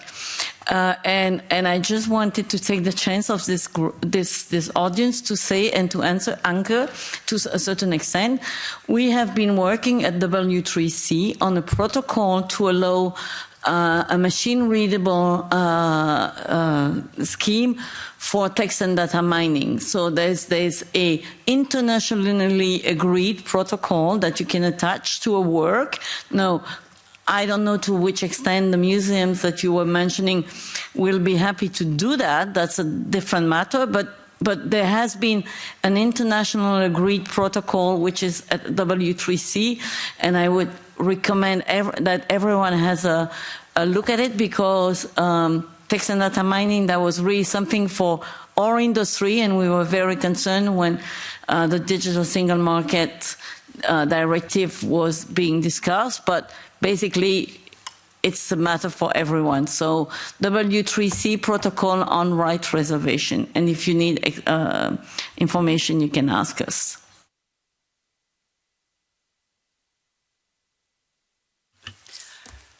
Anybody else like to make a small contribution? Or yes, please. And could you introduce yourselves? Yeah.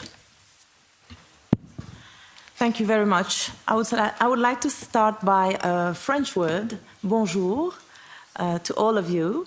I'm Isidora Niang. I'm ambassador, representative of International Organization for Francophonie here in Brussels.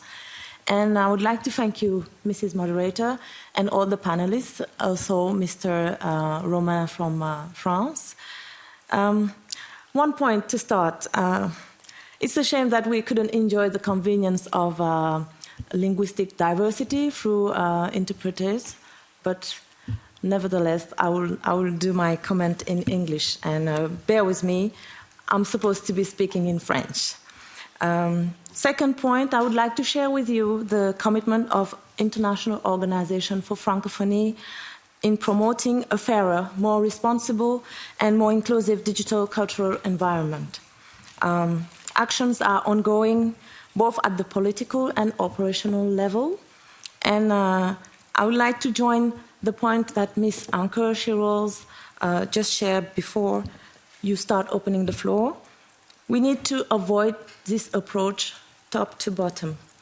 It's crucial to give the floor to the cultural actors, because they're the ones that should be doing the groundwork, and then the institution should come and help out. So we're much interested in seeing what the European Union is going to be having as progress through this work. But as Ms. Anke just said, we need to expand the knowledge throughout all sectors. And for Francophonie, we are focusing on 5 sectors, usually. It's cinema, audiovisual, music, publishing, and performing arts. And we're going, for instance, to festivals throughout Africa, the Massa in Abidjan, talking to cultural actors and sharing with them what we could do to help them through digital improvement, to access to metadata, to all that is available for them to benefit. And discoverability is the key. So this is for us today a starting point, and hopefully we can work more and intensively with all the partners that are sharing this topic, this important topic that you were talking about today. I would like to thank you all. Merci beaucoup pour votre contribution, et je crois que la prochaine panel sera aussi en français. Excusons-nous de les contraintes, parce que bien sûr, on aurait beaucoup aimé d'avoir plusieurs langues. Hein. Mais merci beaucoup pour votre contribution. Merci à vous. I'm looking for any more hands. If there are no more comments, because we are having a reception. Excuse me, Catherine, please. Yeah, no, I just wanted, I have a question for our wonderful panel. So do I understand right that all sectors individually, recognize discoverability as a key issue, yet I understand that there are no cross-sectors exchanges on this topic? So So is there a need to facilitate that at European level, or can that come from, because we've heard that, bottom-up is so much, is the way to go. But is there a need for action there at European level? I think so, definitely. I think it can only help accelerate knowledge transfer instead of us trying to find now everyone who might have, I mean, I'm really amazed by all your knowledge around here and the expertise, like finding the experts, bringing us in contact, and seeing this really also from a European point of view, because that's, I think, the most crucial question. And for us, it's really also like taking the steps. And then the pandemic, I think, has shown it. We just go the fast way now in this whole topic, and artificial intelligence will do the rest. So we need to control also. I think that's key on the development. Thank you very much for that question. And I think we, of course, are wanting to see how best we can take this as a beginning, and this cross-sectoral approach and talking with each other and coming together can continue in the future. I'm sorry to move on, but we've only got limited time. I'd like to say a very big thank you to our panel. So happy that you could be with us, and look forward to seeing you all again on a regular basis. And we're now going to take a short break before the next panel. Thank you.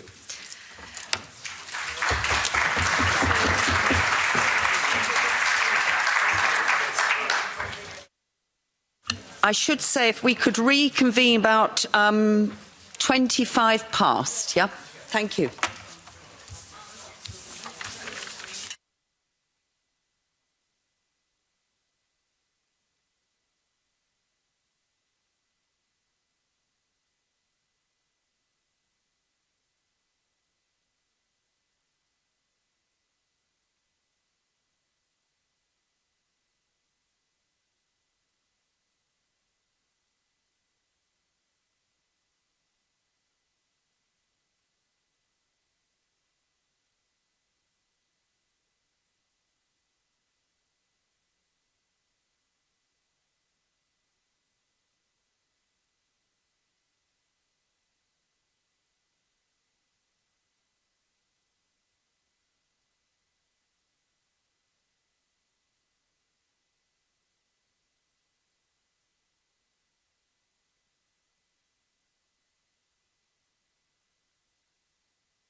faut appuyer dessus, sinon les autres. Si, regardez.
Si vous voulez vous asseoir, nous allons démarrer en français pour faire plaisir à la francophonie. Voilà. Donc, mettez vos écouteurs pour ceux qui ne parlent pas bien cette belle langue qu'est le français. Voilà. Comme ça, je vais voir tous ceux qui ne parlent pas français. Bon, alors je vous remercie de venir écouter ce deuxième débat où nous allons parler plutôt des mesures un peu de réglementation. Est-ce qu'elles sont nécessaires? Est-ce qu'elles sont possibles pour favoriser la découvrabilité des œuvres? Et d'abord, je voudrais remercier nos amis québécois. Et pourquoi je les remercie? Parce que pour défendre la culture, on leur doit deux concepts importants. Un qui a donné le nom à notre coalition, la diversité culturelle. C'est une invention des Québécois. Et le deuxième, ce concept de découvrabilité. Alors c'est un peu compliqué à prononcer, mais c'est grâce aux Québécois qu'on a inventé ce concept qui traduit la volonté de trouver les œuvres dans un univers où c'est plus compliqué de les trouver que dans l'univers linéaire, c'est dans l'univers non linéaire. Et je suis heureux de ce débat parce que je vais vous présenter les intervenants. D'abord, M. Burak Özgen, qui est directeur juridique du GESAC. Le GESAC, c'est le groupement européen des sociétés d'auteurs et compositeurs. C'est la musique. Moi, je suis SACD, je suis aussi compositeur, mais dramatique. C'est pas la musique, c'est le drame. Bon. Ensuite, Olivia Régnier, qui est directrice des affaires européennes chez Spotify. Et je la remercie spécialement de venir parce que quand il y a débat sur la culture, les patrons, les responsables des plateformes, ils hésitent à venir. Je ne sais pas pourquoi, mais elle est là, donc c'est bien. Monsieur Ibán García del Blanco, qui est parlementaire, socialiste, démocrate. Voilà. La représentante de la Commission européenne, Marta San Agustín Riazuelo, qui est chef de secteur à la DG Connect, alors unité SMA. Ça, et je remercie la Commission, je lui ai dit tout à l'heure, parce que j'ai passé des années et des années à me battre contre la Commission européenne, parce que je lui reprochais de faire triompher le libre marché contre la culture, et que pendant la présidence de M. Juncker, il y a eu 2 directives importantes sur le droit d'auteur et sur les services de médias à la demande, qui ont quand même renforcé la protection de la création culturelle en Europe et qui ont fait quand même prévaloir la création sur le libre marché, comme on dit. Et puis, Karim Ibourki, qui lui est le président du CSA belge, et qui est aussi l'ancien président d'un organisme très important qui est l'ERGA, qui regroupe les régulateurs audiovisuels européens. Et c'est un organisme qui a beaucoup travaillé sous la présidence de Karim et avant sous la présidence d'Olivier Schramek à l'élaboration de la directive sur les services de médias à la demande. Et donc, pour commencer ce débat, on va parler de ce que je connais le moins. C'est normal. C'est la musique. Parce que ce qui me frappe quand même, c'est que autant dans l'audiovisuel, on peut toujours se plaindre, critiquer, mais il y a une régulation extrêmement puissante quand même. Il y a des obligations d'investissement, il y a des quotas de diffusion, des quotas de présence sur les plateformes. Dans la musique, c'est beaucoup plus faible. Ouais. Et donc, je vais vous laisser Monsieur Burak-Özgen et Madame Olivier Régnier discuter de votre entente amicale et de tout ce que vous allez pouvoir faire dans le futur pour la découvrabilité des œuvres musicales, parce que vous êtes obligés de travailler ensemble quand même à un moment donné. Voilà, donc je vous laisse la parole.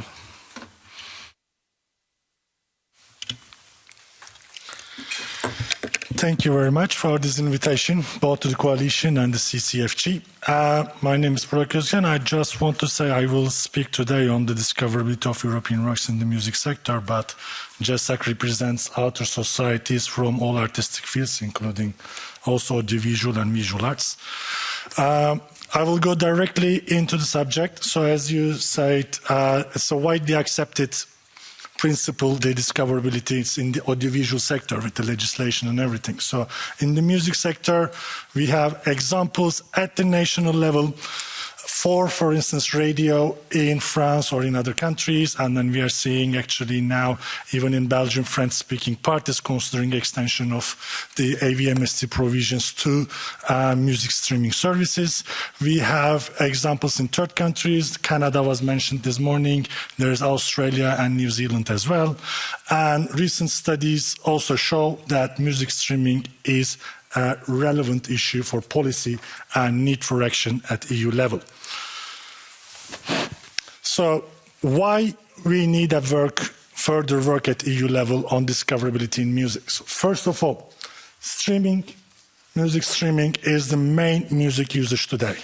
So when you look at the numbers, overall music streaming is 68% of all music engagement. 78% of consumers use music digital service providers. More than 600 million subscribers for free and paid pure music streaming services. When you consider the UGC-based platforms like YouTube and the others, it goes up to 2 billion people.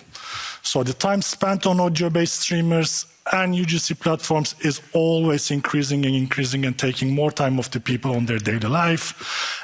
And the studies at European level again show that being in a popular list in a streaming service tangibly affects the visibility and the actual number of streams generated by an artist. So it has direct impact on its discoverability.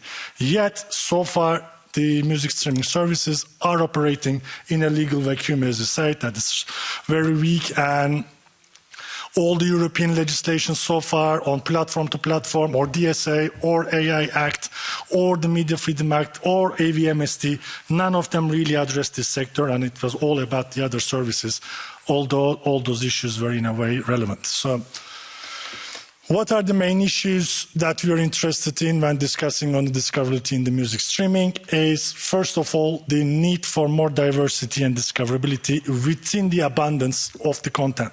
So when we look at the numbers again, as just like we actually commissioned a new study, which was published at the end of the last year, and when we look at the other studies as well, we show that there are more than 100 million tracks available on those services, and more than 2 million artists' works are there. But according to 2020 numbers of Spotify, 93% of the artists have fewer than 1,000 monthly listeners. When you look at the numbers again from the recent inquiries, the top 1% of the tracks account for between 75 to 80% of all streams, and the top 10 for between 95 to 97% of the streams. And according to the existing recent studies at EU level as well, while the share of the national content is strong, what happened? Is strong in big member states with strong cultural policies and with some measures at national level, like in France or Italy, going up to 50%. The EU average is actually 19% for the local content, 15% for EU, 18% for UK, and 42% for the US content. So as we saw in the Canadian, Australian, and the New Zealand examples are, the reason to work on the music streaming market is to protect the local culture against the dominance of the US and UK works. And then it puts the relevance of this issue here as well. So the other issue, very, very important, is the stream manipulation. It happens mainly in 4 ways. One of them is the very widespread stream fraud by the third parties, not by the services themselves, by the third parties. There is a report from the National Music Center of France recently published showing the volume of these practices. We can put a lot of things, but it really takes away already very low revenues from the artists, and then filling the pockets of the fraudulent people through such practices, because they are buying, for instance, through fake accounts or through stolen cards or through family accounts, multi-user accounts, 10,000 subscriptions, playing the same 31 seconds sound that they register that is not music, and then playing in streaming farms elsewhere in the world, 24 hours a day, 7 days a week, non-stop, in order to generate money from those services, which would be in the end more than what they spend. And it's a fraudulent practice that needs to be stopped. And the other issue is the phenomenon of fake artists. We are seeing more and more articles every day on that, and inclusion of low-cost music in the popular playlist by the services. So this is actually an issue that there are services, so-called royalty-free music, where they are buying all the rest of the creators and then selling them for very cheap services. And then we've witnessed the trend that in some popular playlists, the services are placing such content more and more in order to pay less to right holders and then gain on the payment that they make towards the right holders. The other issue is the payola scheme, which is called discovery mode by the services. And this is, and actually there was yesterday a statement on that as well, to extend this practice, which is actually asking the creators to accept even less revenues than they are getting right now, which is not sufficient, in exchange of more visibility. So when you provide such a scheme to everyone, what you get is only less royalties, because you cannot provide more visibility to all artists. So, and this kind of pay for visibility schemes are not good for our sector, and then we think that they need to be dealt with. And the other one is the inclusion of content or content of certain artists, again, pay for view, or the things that there is, for instance, currently a criminal investigation in Norway against one of the music services that were owned by the 2 big pop artists, and then it's been found that they were promoting their new releases in the playlist and recommendation systems in order to gain more revenues. So what do we need? We need two things as a further action and a more concrete look at the European level. First of all is the transparency of algorithms and recommendation systems for all music streaming services, and actually for all streaming services, so that the services can be accountable both towards the public, the listeners, and to the creators, so everybody are more confident about what's going on and understand better what's going on. And if there is any choices made only for commercial profit or at the expense of some groups, that you can understand and do something about that. And the second point is positive obligations on diversity on offer and the discoverability of European works.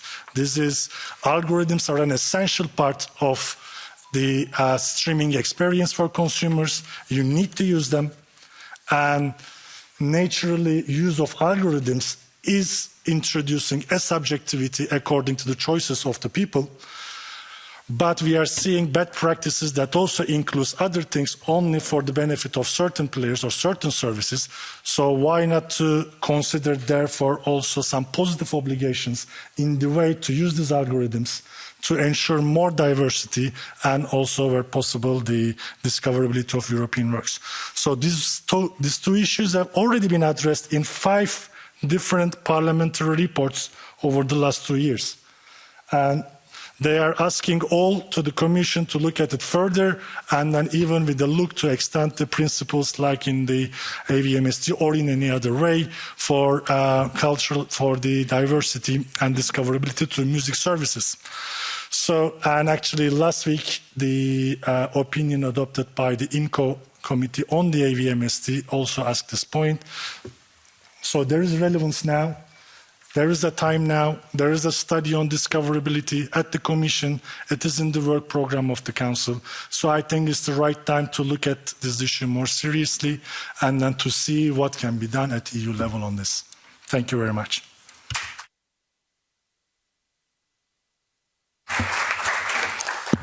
Merci.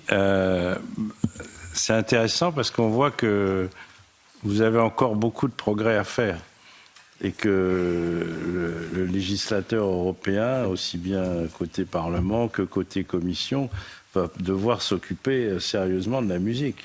C'est-à-dire, ce qui a été fait sur l'audiovisuel, il va falloir un peu le faire aussi sur la musique pour favoriser la découvrabilité. Mais je suis sûr qu'Olivia Régnier va nous proposer des solutions intelligentes. J'en suis certain, donc je lui laisse la parole. Merci beaucoup, et merci beaucoup de m'avoir invité à participer à ce hearing, donc cette audition. Effectivement, je ne sais pas si je vais venir pour proposer des solutions, mais je crois que je suis là pour proposer de l'information. Et de l'information avec des chiffres. Parce que je pense qu'il faut faire une différence entre des perceptions et des réalités soutenues par des chiffres. Donc, d'abord, peut-être je vais vous dire quelques mots sur Spotify. Je reviens en arrière. Voilà, bon, vous connaissez sans doute déjà Spotify, mais juste une précision, je vais faire une partie de ma présentation en français et l'autre en anglais, comme ça nous allons avoir un panel diversifié. Donc Spotify est une plateforme suédoise qui a été créée il y a plus de 15 ans, qui propose un service qui est une combinaison de ad-supported et premium, donc payant. La partie importante de l'élément ad-supported est que c'est essentiel pour convaincre un certain nombre d'utilisateurs de venir sur le service, pour aussi être en concurrence avec beaucoup de services qui ont le même business model ou la piraterie, et qui montre aussi qu'elle est vraiment une chaîne qui amène directement au payant, dans la mesure où plus de 2/3 de nos abonnés payants ont commencé par le gratuit. Donc les deux parties du service sont vraiment liées et l'un amène à l'autre. Nous avons de plus en plus d'utilisateurs. Je crois que nous avons la chance d'avoir un service européen qui est un leader du marché, donc avec plus de 500 millions d'utilisateurs dans plus de 180 pays à travers le monde, un très très grand nombre de musiques sur le service et un très grand nombre d'artistes aussi. Je voulais d'ailleurs signaler qu'il y a énormément d'artistes sur Spotify. Maintenant, il y a une différence entre des artistes qui ont une activité, je dirais, quasi professionnelle ou quasi professionnelle, et des artistes qui ont mis une chanson ou 10 chansons sur Spotify. Donc on ne parle pas du tout de la même réalité. On a plus de 5 millions d'artistes qui ont moins de 10 chansons sur Spotify. Donc ça donne une idée de la différence entre un artiste professionnel et beaucoup d'artistes, je dirais, qui mettent leur musique sur Spotify. Un dernier élément que je voulais souligner sur le streaming, c'est que quelles sont les raisons pour lesquelles le streaming musical est aussi populaire? Il y en a 3 principales. D'abord, parce qu'il fournit un catalogue exhaustif, complet. C'est une grande différence avec l'audiovisuel. Ensuite, il donne la possibilité aux utilisateurs d'être flexibles et de vraiment choisir ce qu'ils écoutent et ce qu'ils organisent avec des skips, avec des likes. Donc les utilisateurs ont une liberté énorme parmi tout ce catalogue. Et ensuite, parce que ce sont des services qui, tout en proposant un énorme catalogue, permettent de découvrir constamment une musique nouvelle. Et ça, c'est considéré par nos utilisateurs et par les études qu'on fait comme un élément très important de l'attractivité des services de streaming. I will continue in English now to say that what I would like to do on this presentation is actually provide some explanations and also respond to a number of misconceptions, because I think there's a lot of misconceptions about fraud, about concentration of users, about the lack of diversity and discoverability. So the first point I want to mention is that streaming has returned the music market, the whole music market, to growth and to success. Second, actually more and more artists are connecting with their audience, are finding the audience, and I will explain how and why. And that's much more than the CD era and that on radio, for example. Third, something which is a big difference probably with audiovisual, is that European repertoire and local repertoire are incredibly popular on Spotify. I actually disagree with the figures mentioned by Jezak. I don't know where they come from. But all figures show that local artists drive a majority of streams on services. They are incredibly popular and recommendations enhance that. And finally, is that our users are actually getting, the more engaged they are, the more genres, the more artists they discover, so there is enormous discoverability on our services. So first, a couple of figures about the market. The music market has grown steadily in the last 10 years, thanks to streaming, to music streaming. And in the last year, it has gone, let's say, on a steady 2-digit growth, so in average 10% growth every year across the world.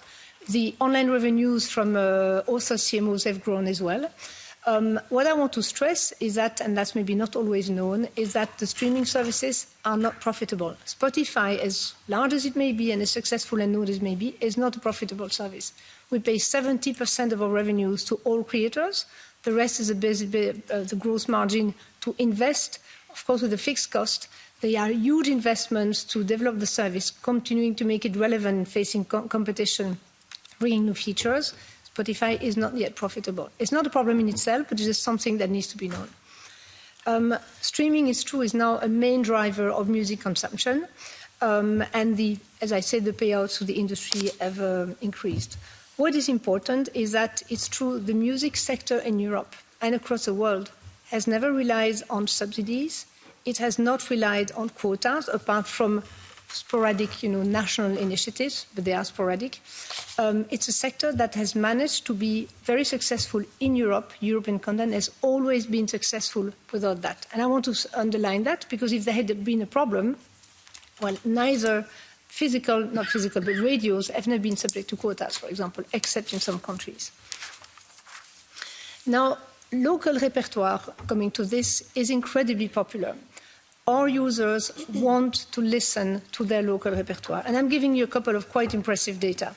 Across Europe, we've been through a number of countries, and not just the very large countries, some smaller ones like Finland, Romania, Czech Republic. The top 20 most streamed artists, I'm not speaking of the top 20 tracks, it's the most streamed artists are in Italy, 100% European and actually mainly local. Poland, 100% European, mainly local. France, other countries, you can continue the list.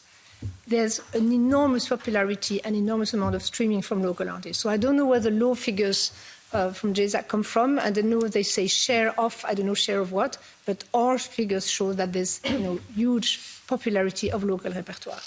That's reflected also by the recommendations on our services, because they take into account users' preference, and therefore, that's reflected in algorithmic, but also editorial recommendations with local playlists and emphasis on local content or European content in general. I'll say a quick word about fraud, because it's been mentioned that there seems to be huge streaming fraud on services. The CNM study in France has been mentioned. I'd like to quote one thing which hasn't been mentioned. The actual fraudulent streams are between 1 and 1.4% of the overall stream. It is very small. And not only is it small, but it's controlled in the sense that the services are recognizing those trends.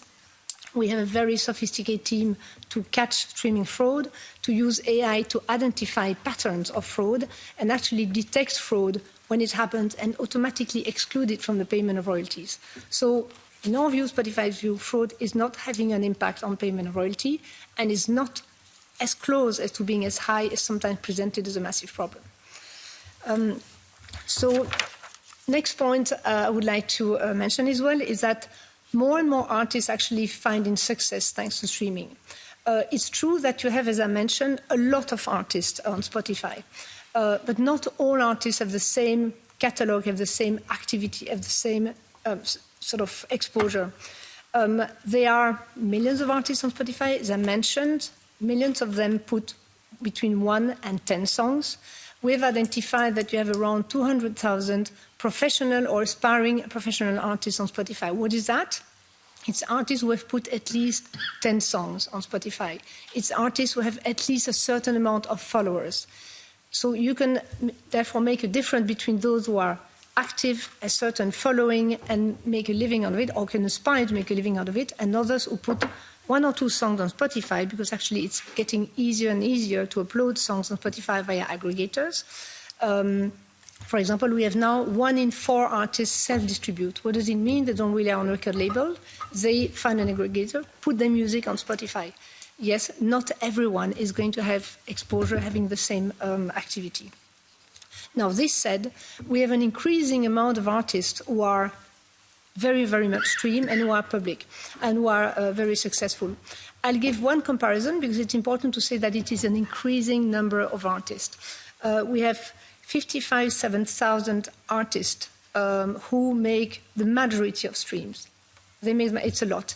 This said, if you compare to 5 years ago, and that's the first graph, 5 years ago you had 16,000 artists making that majority of streams. Now you have 57 artists. And this is growing every year. What does it mean? It means that the top of the streams and the revenues are shared between more and more artists every year. So it's spread amongst more artists. Take a comparison with the CD era, where the shops had, at best, let's say, a couple of thousand artists in stock. In the CD, at the peak of the CD era, the top 50 albums were a quarter of the sales. Well, actually, in streaming, the top 50 are only 12% of the sales. So again, success is shared amongst more and more artists on streaming and in comparison to before. I also wanted to mention that streaming, and Spotify in particular, pays attention not only to artists, performers, but also composers. So we have the possibility, we provide credit information for authors, we create written by playlists where you can search for a particular artist. Next one is that streaming promotes discovery. How do we do that? First, studies, and we have different studies examining users' behavior, show that the streaming users are more and more engaged in the service. They listen to more music and they pay more revenues to music than in the physical world, for example, or in other sources of music. They're more engaged.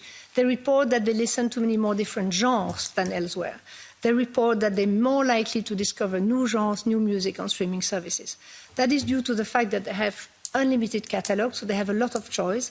It's also the fact that they're searching a lot, they're getting more and more curious, they're listening, they discover new things, and they get recommendations that encourage them to explore or to listen to new genres or to music. So in terms of recommendation, a few words about the recommendations that are actually very popular on streaming services or make them popular. On Spotify, you have different types of recommendations. You have personalized recommendations that are algorithmic, based on the user's preferences expressed by their playlists, expressed by the likes, expressed by the skips, and other things. You have algorithmic playlists that are really run by algorithm, also based on users' profile. And you have editorial playlists, where you have editors trying things, sharing information with other countries. You should try this song, put it on that playlist. So you have different ways to create recommendations. By the way, you have a lot of information about this on Spotify Made to Be Found website. This website has been created for artists, for them to understand how their music is recommended or found, and also to help them be more active, or how can they reach their fan, which tools they can use. Another thing is that Spotify for Artists provides a lot of data and tools to artists to develop their fan base. They receive data which is indeed individualized to artists about where they are popular, in which songs are popular, in which circumstances they are popular, and that helps them, for example, to decide that if they find out that a song or the album is very, very popular in a particular country, to tour there or to do more merchandising there.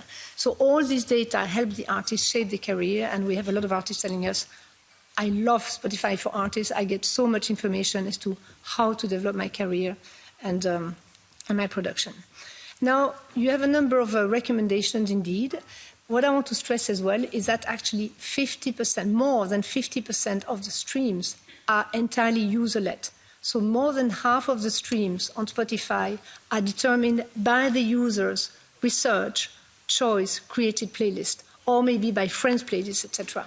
So we don't want to overstate either the importance of playlists and recommendations. They play a role in discovery, that's very useful, but user-driven search and streams are very important as well. So I come to a couple of conclusions. I think what I would like to say is the question is not how and why you need to regulate streaming. I think we need to check first, is there a problem? Can we quantify the data? Do we have clear examples?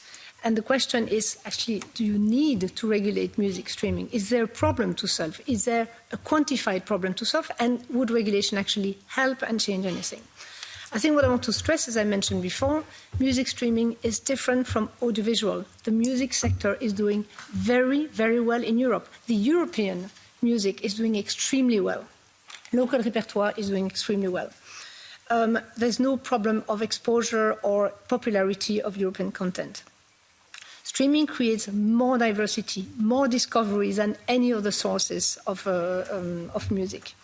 And I think mandating streaming, mandating discovery, or mandating rules on how to discover would go first against probably the user's freedom to choose what they want to listen to and to have something which is personalized to them. And another thing we shouldn't forget is that streaming services all have the same catalog, or at least all the large ones, and they all have the comprehensive global catalog. So what do we compete on? We compete on the attractiveness of the layout and the features, and we compete on how good we are to provide content that responds to the need of our users and that is relevant for them. So when you start imposing quotas or obligations, you standardize services, you push them into doing certain things that actually standardize them and harmonize them. So you're losing the edge, and in a way, you're probably losing the relevance for users because we are on demand, because we have exhaustive catalog, and because we provide discovery. So I will conclude by saying that if discovery is about helping more artists and authors to be found and to connect with their audience, this is exactly what music streaming is already doing. Thank you. Merci. Alors, je suis vraiment heureux d'animer un débat où les deux premiers intervenants sont parfaitement d'accord. Vous avez vu, c'est formidable. Alors, je reconnais une chose sur la musique, et vous avez eu raison de dire qu'il y a quand même de grandes différences avec l'audiovisuel. Une des principales pour moi, c'est que vous êtes une plateforme européenne, alors que les principales plateformes audiovisuelles sont américaines. Donc c'est pas tout à fait pareil. Bon. Mais vous pourrez continuer ce débat parce que c'est intéressant, parce que la manière dont Spotify se positionne, entre nous, c'est à peu près la même que quand on discutait SMA, Netflix, Amazon et les autres se positionnaient pour dire pas d'obligation, pas de règles. C'était à peu près pareil. Bon. Donc je vais maintenant passer la parole à la représentante de la Commission européenne, Marta Sanagustin-Riazello, qui va nous présenter un peu les initiatives de la DG Connect pour savoir si, dans ce débat concernant la musique, mais aussi le débat qu'il pourra y avoir sur l'audiovisuel, parce que les questions de découvrabilité sont un peu traitées dans la directive SMA, mais c'est pas vraiment opérationnel. Hein. Est-ce que vous avez des initiatives? Qu'est-ce que vous comptez faire? Est-ce que vous avez repéré des problèmes, à la fois dans la musique et dans l'audiovisuel?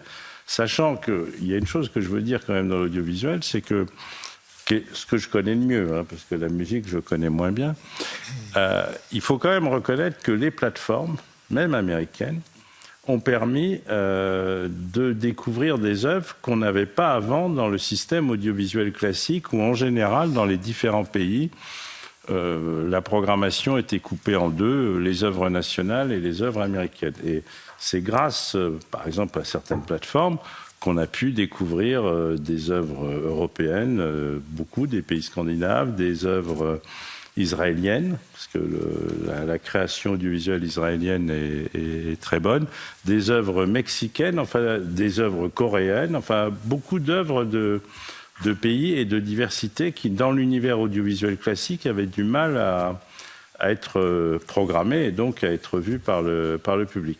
Donc, quels sont un peu le programme de la Commission pour les mois qui viennent? Merci beaucoup et merci beaucoup pour l'invitation. Bonjour, bon après-midi à tout le monde. Et pour continuer un peu le débat, effectivement, je pense que les marchés de la musique et les marchés audiovisuels sont très très différents. Et donc, le cadre législatif est très différent. Et donc, aujourd'hui, je vais me focaliser surtout sur les côtés audiovisuels de la discoverabilité.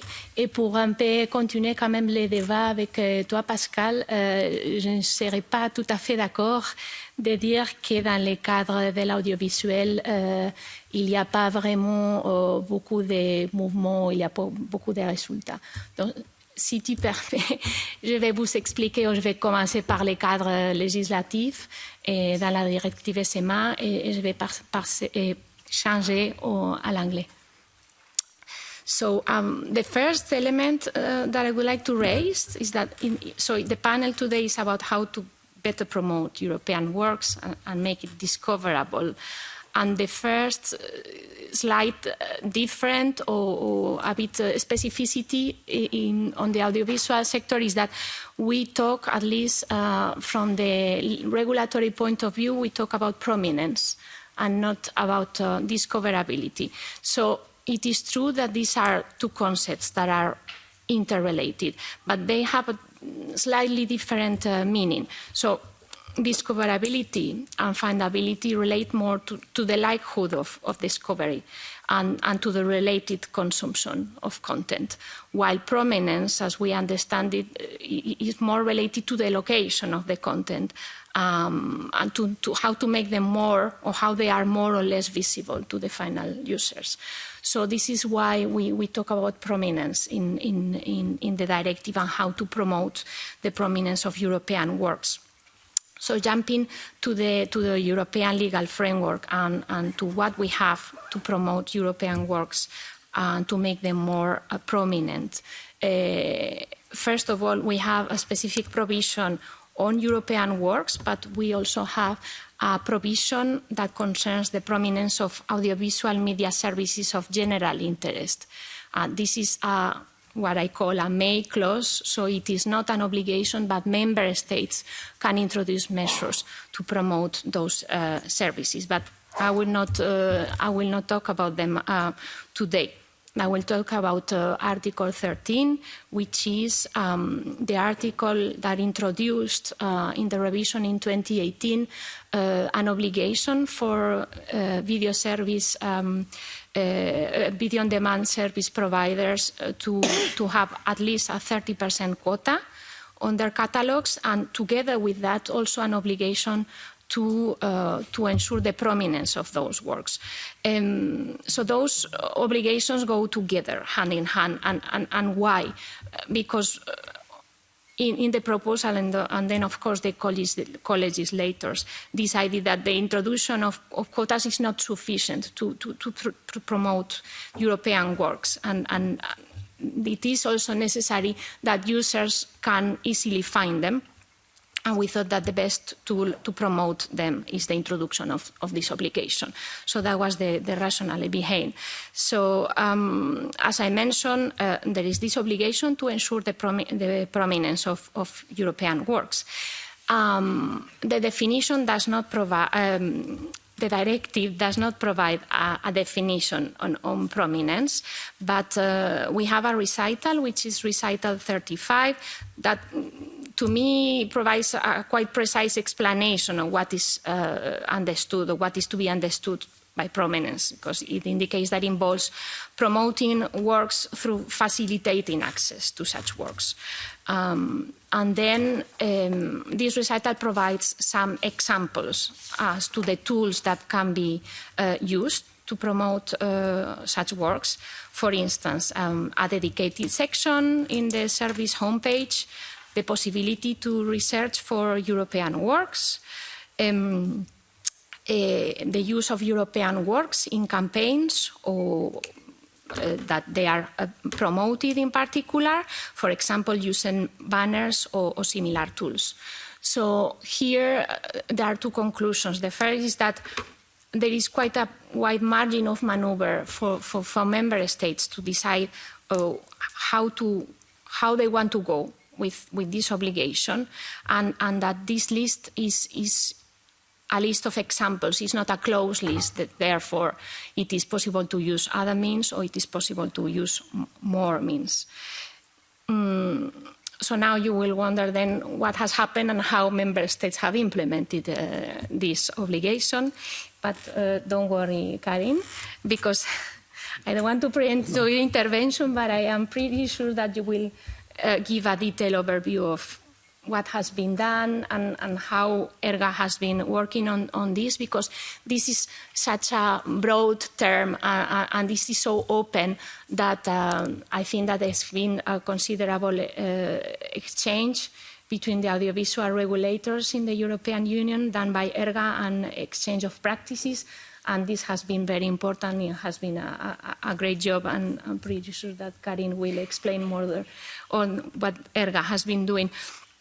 But overall, there is quite a variety among member states on how they've been doing this. But in general, it goes from very general provisions to in some cases, quite detailed ones. Most of the member states have not introduced a definition of prominence neither. And also most of member states have left a margin of maneuver to view this, to ensure the prominence. So they have used this margin, and things remain quite wide. For the moment, I cannot give you more precise information because there is an ongoing study on the European works provisions as we speak, that we have commissioned, that is still ongoing. That is part of what the directive prescribes that needs to be done. So there will be this independent study, and there is also a report that each member state has to send to the Commission to inform how they have implemented the articles concerning European works. And based on those two elements, the Commission will prepare and publish a report on European works. And there we will have, and in the study, we will have much more precise information about how this implementation has been done by member states, and more detailed and more granular information. So maybe you will invite me to the next event, and I can then present you in more detail the report and the study. So I will leave it here for the moment. Thank you very much.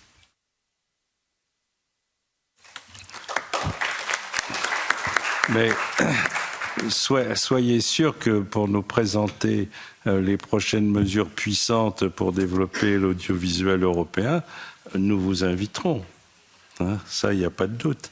Non, je voulais vous dire que je n'ai pas dit que la directive n'était pas efficace. La directive a eu des effets extrêmement importants et je le sais d'autant plus que je viens du pays, la France, qui a imposé aux plateformes les obligations les plus fortes, puisque l'obligation actuelle, elle est de 20% du chiffre d'affaires en financement des œuvres européennes et 25% si on passe des films récents, et je rajoute encore 5% de financement au Centre national du cinéma. Donc ça commence à... Oui, ça fait beaucoup. La musique, vous allez apprendre que si l'audiovisuel vous donne des leçons, ça peut vous coûter cher, quoi. Bon. Non, vous n'en avez pas à recevoir. Mais...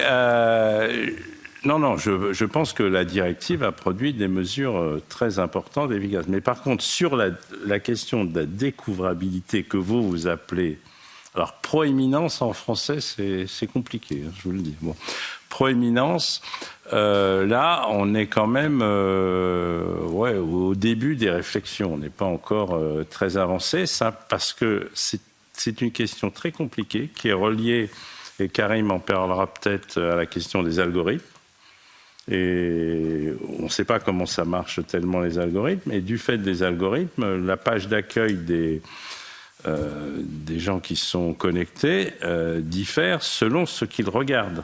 Si je regarde que des œuvres européennes, ma page d'accueil n'aura quasiment que des œuvres européennes. Bon, et je serai orienté vers mes goûts. Voilà, c'est ça. Donc c'est très compliqué d'avoir une vision globale. Et si ça vous intéresse, on vous donnera les études qu'on a commencé à faire avec Joël Farchi, qui est une éminente universitaire et qui a travaillé avec un groupe pour un peu décortiquer cette question des algorithmes. Bon. Mais maintenant, je vais passer la parole à Karim Ibourki, parce que l'ERGA, qui regroupe donc les régulateurs européens, et sur les questions audiovisuelles, est un peu à la pointe des réflexions. Et il va nous dire où ils en sont sur ces questions de découvrabilité, proéminence. Je ne sais pas quel est le meilleur terme. Moi, je préfère quand même le parler québécois au parler bruxellois, mais enfin bon, voilà. Merci beaucoup Pascal, merci beaucoup aux organisateurs de cet après-midi de m'avoir invité. Alors quand j'ai vu un débat modéré par Pascal Grogard, j'ai eu peur sur le mot modération, mais jusqu'ici ça va. Mais voilà, j'avais pas mal de choses. J'ai pas mal de choses ici qui faisaient un sens logique, mais je pense que le débat il a déjà assez avancé pour que on se pose des questions plus avant, parce que Martha a bien présenté effectivement le prescrit de la directive. Mais dans quel monde est-ce qu'on vit au jour d'aujourd'hui? La directive, elle a été, si je ne m'abuse, c'est novembre 2018. Hein, c'est une directive qui officiellement est publiée au Moniteur européen 2018. Le 15 mars, donc dans quelques jours, le dernier pays européen aura en fait transposé la directive. Novembre 2018, mars 2023. Vous voyez le temps qu'il a fallu pour que, in fine, l'ensemble des pays européens aient transposé la directive. Donc le recul que nous avons sur son implémentation, il est extrêmement variable.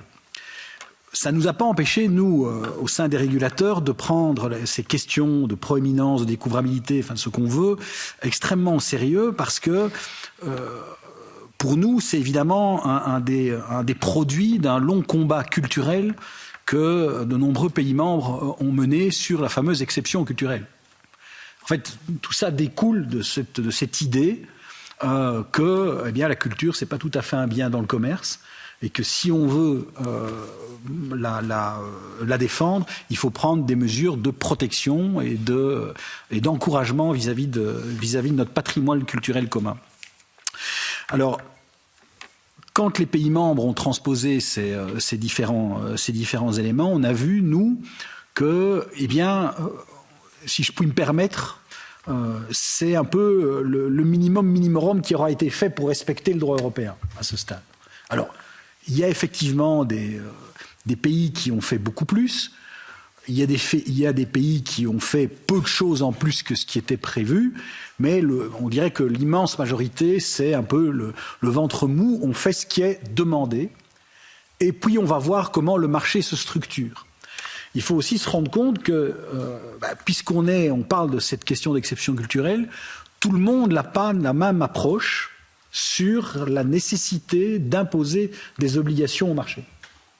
Alors c'est simple, si on se retrouve dans un cénacle où tout le monde défend la culture, où tout le monde défend la diversité culturelle, bien, in fine, quand vous êtes autour de la table, avec les pays membres, avec les industriels, avec les politiques, tout le monde n'a pas eu la même vision, mais on a quand même obtenu la directive, et la directive est, à mes yeux, effectivement, aux yeux des régulateurs, quelque chose d'extrêmement positif.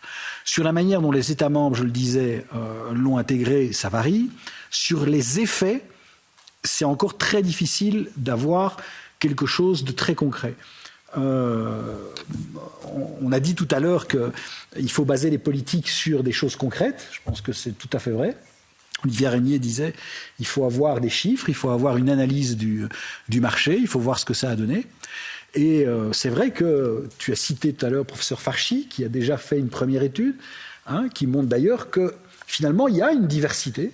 Et tu disais toi-même dans ton intervention, aujourd'hui en Europe, on regarde des fictions qu'on n'aurait jamais regardées il y a 5 ou 6 ans. Ça, c'est une réalité. De voir comment le marché va se restructurer, est-ce que les outils qui sont sur la table répondent aux besoins politiques qui sont ceux sous-jacents de la directive, c'est une autre question. Et je pense que là, on a évoqué la question des algorithmes, de l'intelligence artificielle, on en est encore au début, véritablement, de cette appréhension. Sur la transparence des algorithmes, heureusement, la Commission européenne travaille aussi sur d'autres textes législatifs qui doivent accroître cette transparence vis-à-vis des régulateurs, parce qu'il faut voir la directive SMA en conjonction avec le Digital Service Act aussi, donc il faut mettre ça ensemble.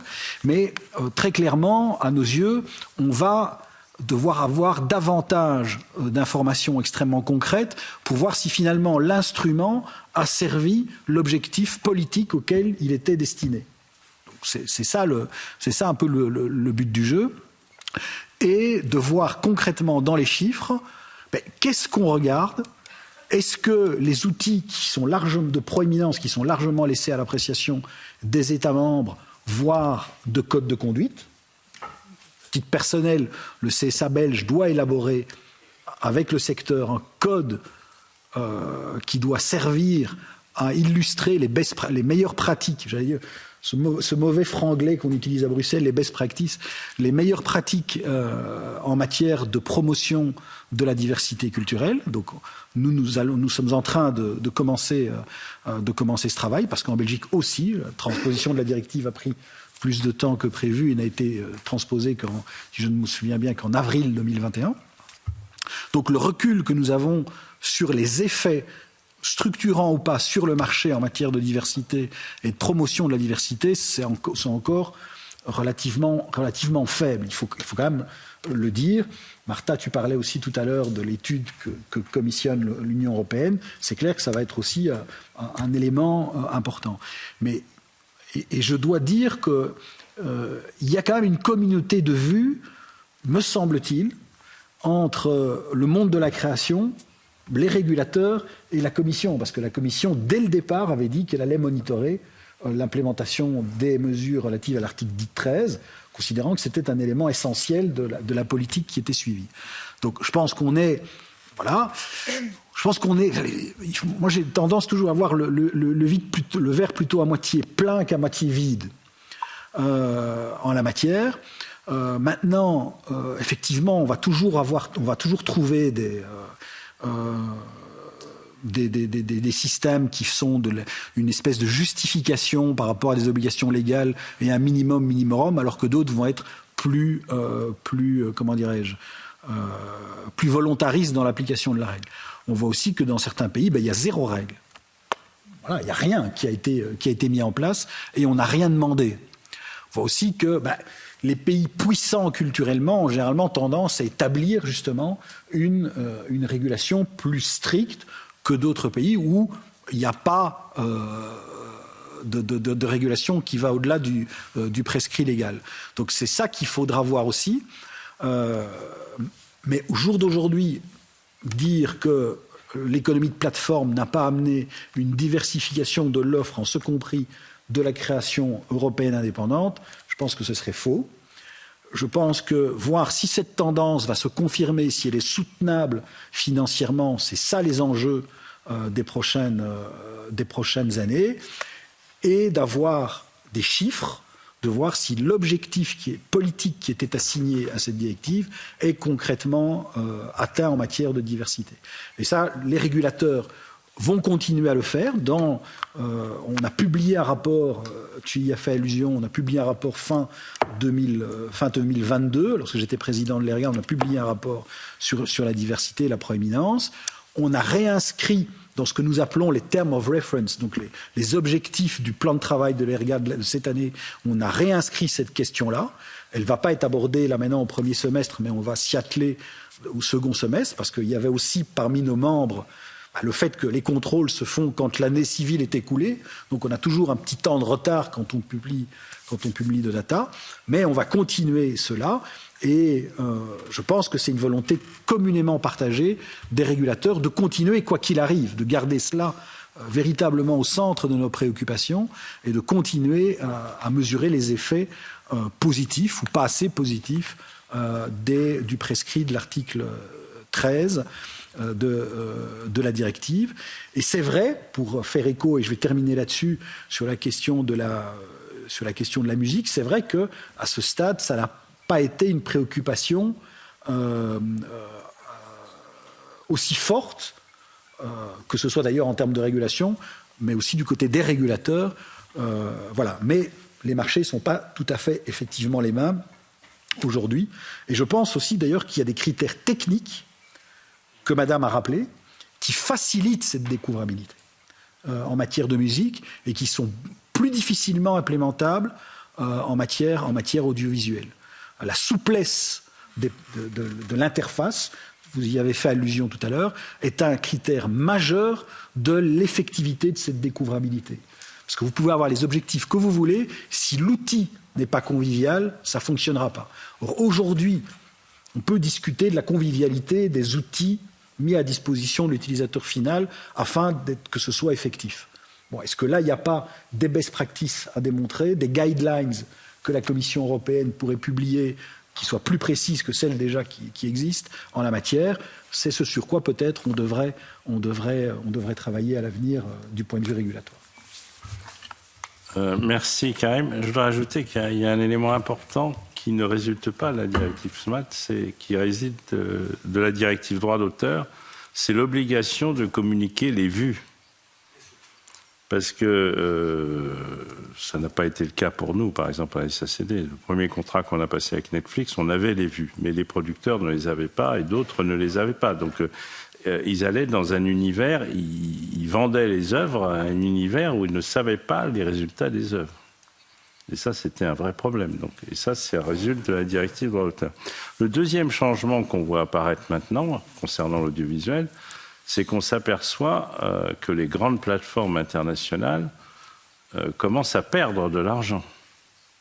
Alors, je ne parle pas de Netflix, mais on voit Disney quand même, qui avait beaucoup misé sur les plateformes à opérer des licenciements et est revenu plutôt vers la salle de cinéma. Alors, il y en a un, on peut dire qu'il ne perdra jamais d'argent, parce qu'en fait, la vidéo chez lui, c'est un cadeau bonus, hein, c'est Amazon. Et la musique aussi est un cadeau bonus, parce que moi, ils me disent tout le temps, il y a un avantage que vous n'avez pas utilisé, et qui est gratuit. Vous voyez ? C'est une drôle de concurrence, vous devriez vous y intéresser. Bon. Bah oui, quand vous avez votre service de livraison, vous avez à côté un service musical et un service Prime Vidéo audiovisuel. Bon. Ce qui d'ailleurs complique les calculs de chiffre d'affaires, d'obligations et de contributions diverses et variées.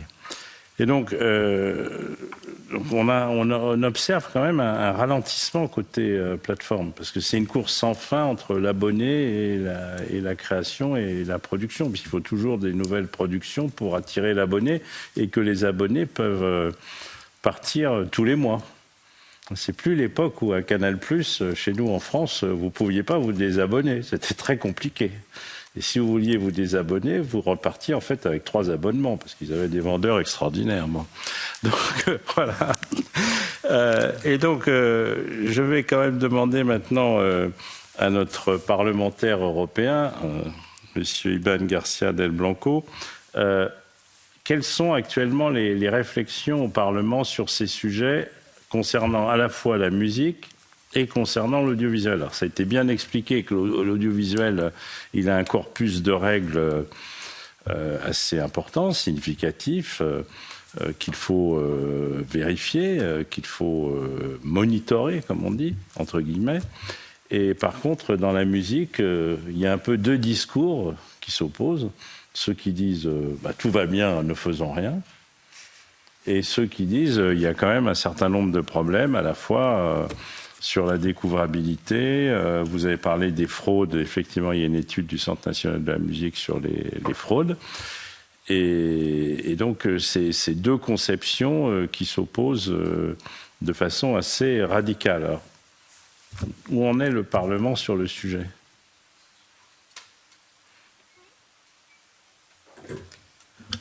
Thank you very much. Good evening to everybody. Thank you for the invitation. I don't know if I dare to say a word on these topics because are so complex and in fact I'm here in the way of a listener more than a speaker. I'm going to of course to say some words, but this is an interesting debate. First of all, as you said, the 2 realities in the approach that are from one way the music sector and in the other the audiovisual sector with different necessities, I think, and even a previous approach different as well.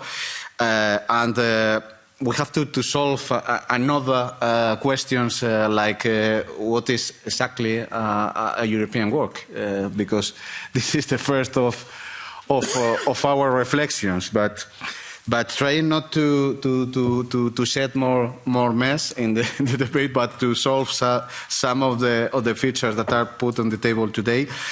First of all, you know. Likely, or most of you know that I was appointed rapporteur of an initiative in Call Committee about the situation of authors and cultural diversity in the European streaming market. We are deciding nowadays. We are deciding if this streaming market refers to music solely or refers to all the music and audiovisual sector. So we are in this discussion currently, and I can't tell you any other new on this for the moment. But I have to tell you that the tentative calendar for us, the presentation of the report will be at the end of May or early June, just to take it into account. And the vote will be before the summer break, if possible. If not, we'll go to September. You know that is quite controversial material. We were joking on this. Will be for sure a great consensus in our committee on these topics. So you can guess that it will be difficult to discuss about some of the main features. But we have to deal with it because at the end of the day we have to take notice that the motto of the European Union is united in diversity. So we have to grant it. In many ways, in every field, and the cultural field as well. So, as you said, digital has increasingly become an essential gateway to access culture, and today, streaming, as we were seeing today, is the dominant way for people to enjoy culture in Europe. While the numbers of users continues to grow and the services offers improve, the debate over markets sustainability grows in parallel. Firstly, we have to note that there are strong differences, as I said, across the cultural sectors. Besides, we have to listen to those actors, authors and creators alerting on the market's inability to generate sufficient value for them, despite the services user bases and offerings are expanding. Therefore, we can identify some common challenges we face.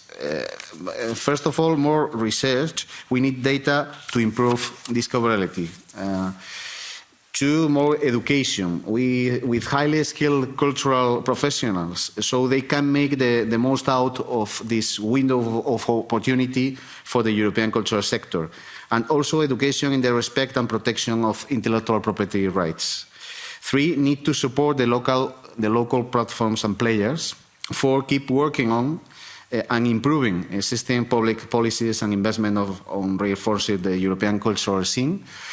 Five, talking on streaming, we need to reflect on transparency. I'm a big advocate on transparency. I have tabled proposals in all the digital files. I have worked in relation with artificial intelligence. You know, I'm quite involved in this debate in this institution. From the initiative legislative report, I was rapporteur, a European framework on ethical aspects of artificial intelligence, to the report of artificial intelligence in education, cultural and the audiovisual sector. Cultural diversity is a European value that must be safeguarded in the development and use of technologies. And also in reports looking into the best ways to support the cultural sector and the authors after the pandemic that has hit so hardly the cultural sector. I have always stressed the importance of streaming services being transparent and responsible in their use of algorithms. We were talking on algorithms today. So the access to cultural and creative content in various forms and different languages, as well as impartial access to European works, can be better guaranteed. Emphasises the importance of transparency and accountability of algorithms used by video sharing platforms as well as streaming platforms in order to ensure access to culturally and linguistically diverse content. This is why I firmly believe we need to foster the debate about transparency, discussing how the algorithms work and how their parameterization affects content prioritization and thus the discoverability of European content. Content prioritization, this prominence. In Spanish, there's a direct translation, prominencia, no? I think that intuitively we understand very well what is the meaning of prominence. Another discussion is to have a common understanding on European works. There are already some debate on audiovisual works, as I said at the beginning. What about music as well?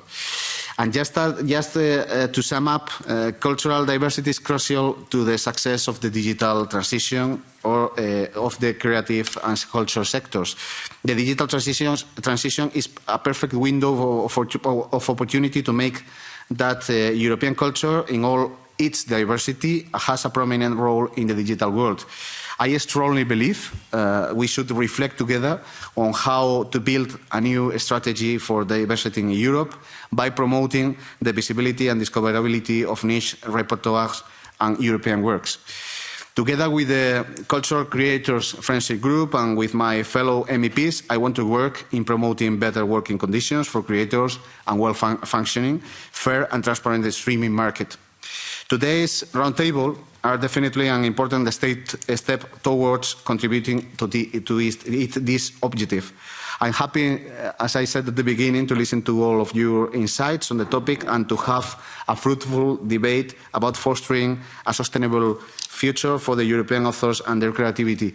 And by the way, it seems that you knew that I'm going to work on this new file, so it is absolutely timely for me to have this discussion today. So thank you very much for organizing just today this roundtable, because it's so fruitful for me. Thank you very much.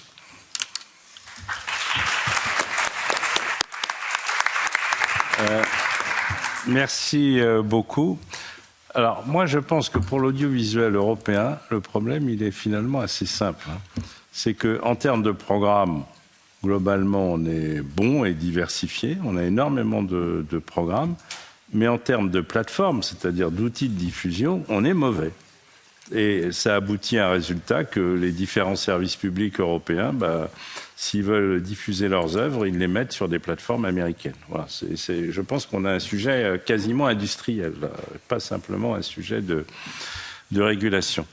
Alors, notre ami Burak Özgen voulait ajouter quelque chose. J'espère que ce n'est pas pour s'en prendre à Spotify, parce que sinon, après, ça relance tous les débats.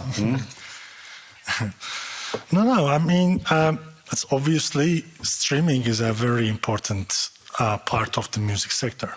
I mean, they are the future. It is already the main exploitation, and it will be even more so in the coming years. So we need to grow together, and that's for sure. But the problem so far is they are no longer an alternative to piracy as the time as they started 15 years ago, which was the case.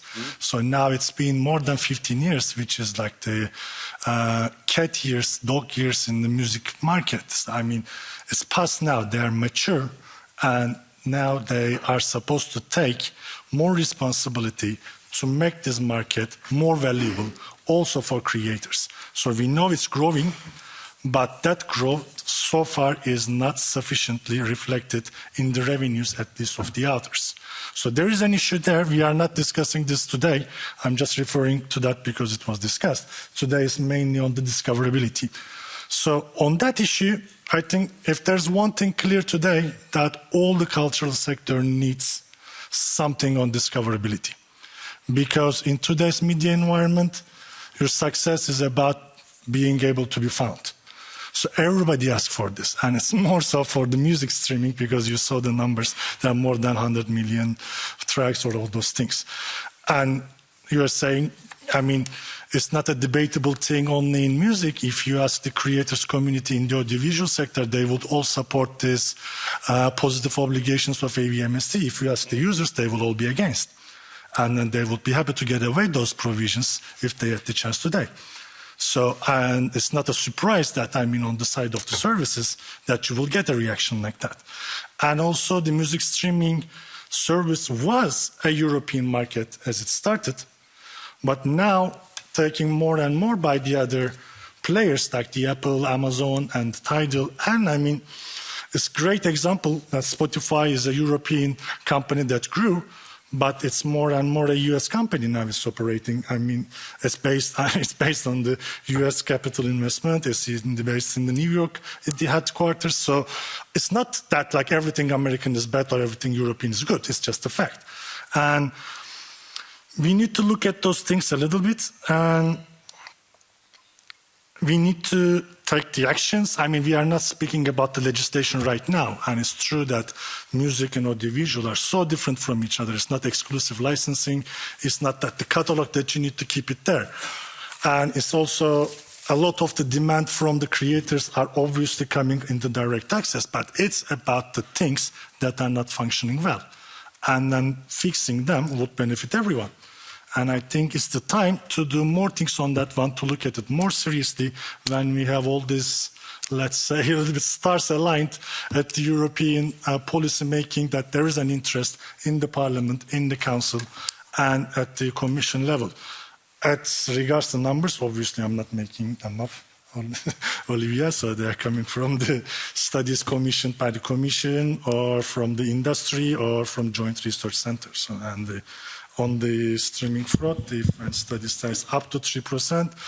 With the data that they can identify, they say it's probably more, but they don't have sufficient access because not all the services are cooperating sufficiently. So, and it's already a lot. I mean, if your services fraudulent operation is more than 3%, I think everybody should be worried about that. Merci. Alors, est-ce que n'y a pas de réponse? Si, une petite réponse aussi, quand même. Petite réponse quand même. Non, je ne vais pas répondre sur tout, mais juste, je crois, sur ce que je voudrais insister, c'est que justement, parlons des faits, parlons des chiffres.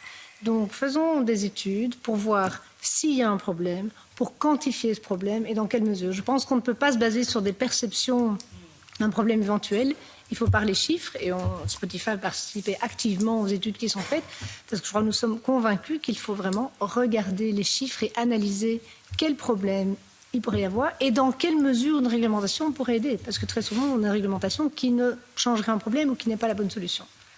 Je m'en tiendrai là. Moi j'aime bien la réglementation, mais c'est autre chose. Karim. Brièvement sur 2 points qui sont peut-être un tout petit peu à la marge du débat strict sur la découvrabilité, mais qui ont un effet, qui peuvent avoir un effet à moyen et à long terme sur le paysage. Aujourd'hui, le citoyen est invité à s'abonner, à payer sa box, à payer sa connexion Internet. Il va s'abonner à un service de streaming vidéo, avec un grand N rouge éventuellement. Puis il achète des biens sur une autre plateforme et il s'abonne par là même à un autre système, un autre service de streaming. Puis il se trouve que ce citoyen, il aime le foot éventuellement. Il paye des chaînes premium foot. Puis il s'abonne à un service de streaming audio. Tout ça, ce sont des factures qui s'additionnent. Et aujourd'hui, c'est clair que cette diversité culturelle, certainement, elle a un coût de production, mais elle a un coût de consommation qu'il ne faudrait pas négliger, parce qu'à un moment donné, si ces contenus se retrouvent disponibles, il faut qu'ils restent accessibles. Donc la question de l'accessibilité à la diversification de contenus est une question sociale qui, à ce stade, me semble-t-il, n'est pas tellement abordée en tout cas au niveau européen et au niveau régulatoire, elle n'est pas abordée. Deuxième problématique, ça a été abordé en musique, la question du piratage et la place sans cesse grandissante de l'IPTV illégale. Aujourd'hui, certains opérateurs se battent pour 1, 2, 3 points de part de marché. Mais si on a 3, 4, 5, peut-être plus de points qui sont dévolus à l'IPTV illégal, qui ne payent des droits à personne, c'est une perte nette pour tout le monde. Et cette problématique-là, qui était un peu sous le manteau il y a 4-5 ans, elle est en train de prendre de l'importance. Et aujourd'hui, je pense qu'il faut une approche coordonnée, et probablement au niveau européen, de lutte contre la prolifération de l'IPTV, qui bafoue toutes les règles en matière de droit, et forcément, les créateurs en sont une victime indirecte en même temps que les plateformes. Tu as raison, Karim, mais nous, on a même dû faire condamner en contrefaçon un candidat à la présidence de la République. Oui, qui avait utilisé sans accord des extraits de films. Voilà. Un dénommé Éric Zemmour, je le dis. Bon, enfin, passons à autre chose. Est-ce qu'il y a des questions dans la salle pour nos brillants intervenants ? Oui, bonjour. Merci beaucoup, Marc Dumoulin, secrétaire général de l'EXA, la European Composer and Songwriter Alliance. Je voulais, alors, d'abord, en premier lieu, revenir sur le débat sur la différence sur l'audiovisuel et la musique, notamment en termes d'exclusivité, parce que je crois que c'est une importance ensuite sur toute la valeur, parce qu'évidemment, aujourd'hui, un consommateur, il peut être abonné à différentes plateformes audiovisuelles qui, je le dis en passant, ont en général augmenté leurs tarifs, ce qui n'a pas été le cas de Spotify dans les dernières années. Donc vous pouvez avoir des consommateurs qui vont dépenser, qui vont avoir un abonnement à la fois à Netflix, Amazon Prime, je ne veux pas faire de publicité, Canal+, etc. Mais voilà, il peut s'abonner à différents services. Ce qui n'est évidemment pas le cas de la musique, puisqu'il y a en général le même catalogue disponible sur les différents services. Donc là, on est à peu près à 10 €. 10 €, ces 10 € n'ont pas augmenté, c'est à peu près, je sais pas, c'est 15 dernières années. Donc avec l'inflation, évidemment, c'est une baisse. Donc c'est une baisse pour la valeur de la musique en tant que telle. Il y a ensuite, on a beaucoup entendu parler de stream, assez peu de revenus, assez peu de répartition, parce que quand Olivia de Spotify, je crois, a dit à un moment, il y a 70% ou 70%, pardon, en Belgique, qui revient aux créateurs. Moi, je peux pas laisser dire ça. Sur le stream musical, il y a 30% qui va en général à la plateforme. Ensuite, il y a 55% qui va au label, qui reverse à peu près moins de 20% à l'artiste-interprète. Et ensuite, du côté droit d'auteur, il y a à peu près 15% qui vont au droit d'auteur, dont moins de 10% pour les auteurs. Donc, en gros, c'est pas 70% qui vont aux créateurs de musique, c'est 75% qui vont à la fois au label et à la plateforme. Donc là, je pense que c'est important, justement, si on parle chiffres, d'avoir des chiffres précis. Ensuite, je voulais aussi faire référence aux travaux de la Chambre des communes au Royaume-Uni sur le streaming, qui a eu lieu en partie pendant la période du Covid, où les artistes, évidemment, ne pouvaient pas se produire en concert. Ils attendaient du streaming de pouvoir être un peu rémunérés, ce qui, évidemment, n'est pas du tout le cas aujourd'hui, parce qu'on est à peu près sur 10 €, on est à peu près à 1 € pour les auteurs et 1 € pour les artistes interprètes. Donc voilà, donc les créateurs, il y a un peu du creator washing dans ce qui a été dit. Ensuite, je voulais simplement terminer sur le Discovery Mode, parce que je vois que Spotify, donc le Discovery Mode, faut expliquer ce que c'est quand même, parce que c'est en échange de la visibilité, les ayants droit, les auteurs doivent accepter une réduction de leurs royalties, si j'ai bien compris dans la presse, parce qu'on n'a pas forcément de figure précise, de 30%. Ça, moi, je trouve ça scandaleux. Parce qu'on revient au XVIIe siècle, où on disait à un artiste, à un auteur, allez dans une salle des concerts, faire un concert, on vous paiera pas, mais ça vous donne de la visibilité. Et on revient à ça avec le Discovery Mode de Spotify. Merci beaucoup.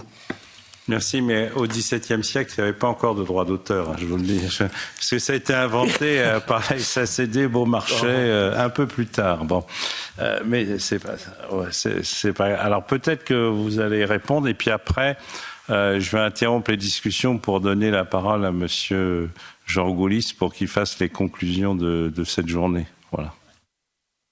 Bon, 2-3 réponses rapides.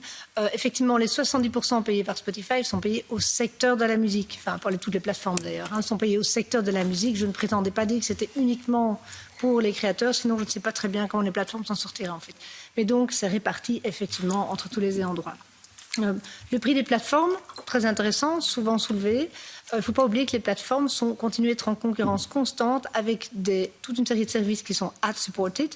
Il y a YouTube, on a maintenant TikTok, on a une série d'autres services. Il y a concurrence là-dessus. On fait des essais régulièrement pour augmenter les prix. Et franchement, si c'était faisable facilement, je ne vois pas le moindre obstacle qui se mettrait pour Spotify et l'autre plateforme d'augmenter le prix si c'était si facile. Mais on lutte contre de la concurrence ad-supported. Et on a aussi la disponibilité des utilisateurs à payer. Bon, c'est un autre débat. Et en plus, je ne sais pas très bien comment ça se réglerait par la réglementation. Là, c'est une autre chose. Et finalement, UK Inquiry, très intéressant, effectivement. Elle a produit un rapport sur les algorithmes que je vous engage à lire, qui est très, très intéressant. Je vais vous donner la référence. C'est UK Center for Data Innovation and Ethics, qui a produit un rapport sur les recommandations des algorithmes. Ça vaut la peine de le lire, effectivement. Il n'est pas aussi affirmatif sur le pouvoir des algorithmes que certains pourraient le penser. Mais cette enquête a mis en lumière, effectivement, que finalement, les plateformes payent énormément aux créateurs. Et il y a aussi une distribution qui doit se refaire, peut-être, entre l'industrie de la musique et les créateurs, mais sur base de contrats qu'ils avaient discutés. Donc voilà. Je ne vais pas en dire plus là-dessus, mais il y a encore effectivement beaucoup de choses à dire sur la question. Ça ne veut répondre. Non, je pose quand même sur les prix.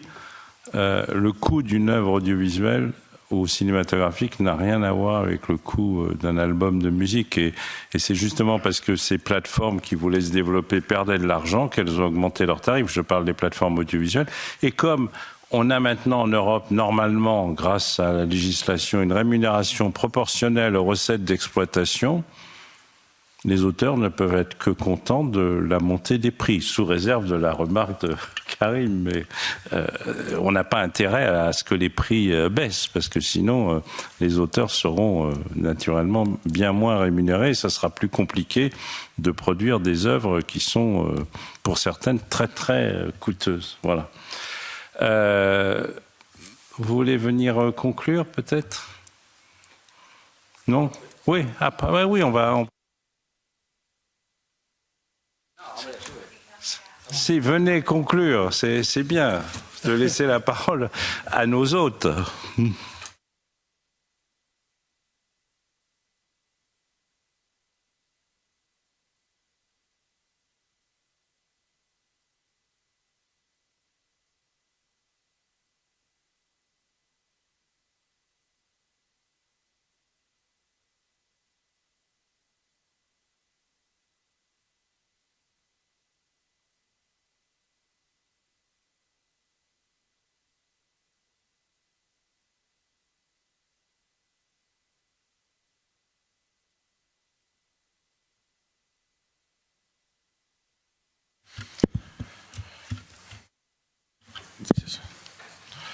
Thank you very much. I will try to be very brief. We've lost some minutes, and then we have to hang out together and do some more bonding.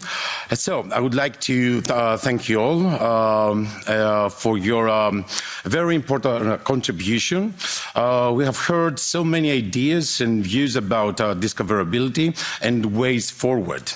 Indeed, the AVMS directive, the Media Freedom Act, and the other EU regulations may offer some opportunities to include the concept of discoverability of EU works into EU legislation. But on the other hand, please allow me to share my belief that although it is very important to work on specific regulations, as the ones I previously mentioned, the most important thing is to achieve, to have culture horizontally in all major priorities of any EU strategy. We need to clarify and shout out loud that the culture is the best vehicle to the digital, to the green, to any kind of transition, and most of all, to social cohesion and democracy. Culture is what shapes our mindsets and identities. Culture is what brings us and keeps us together.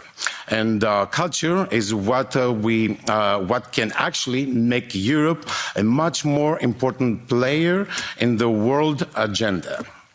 Europe's culture is of utmost importance, and this is what we need to highlight. European culture, on the one hand, is about heritage, which should be always supported and promoted, but it is also about current creative production. After all, current cultural works are the heritage of tomorrow. So, in my view, cultural European creations should be much more than discoverable, should be visible, should be obvious, and should be everywhere. Let me share a thought and an example.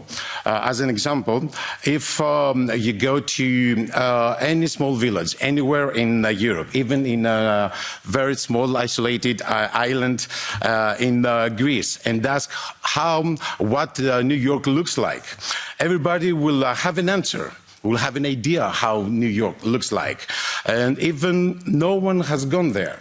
That is because of the presentation of the city in so many films and TV series and songs. So we must make sure that Berlin is also well known, as well as Athens, Rome, Madrid, Vienna, Lisbon, any European city, places, heritage, sites, music, customs, and all that shape our European diversity. This is what brings us and keeps us together, as I said before. So let's see how we can work together towards all these goals that were expressed today and how we will proceed from here.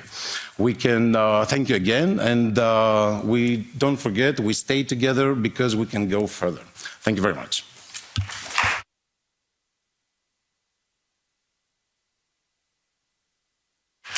And now we have the time to go for a little drink and discuss in person.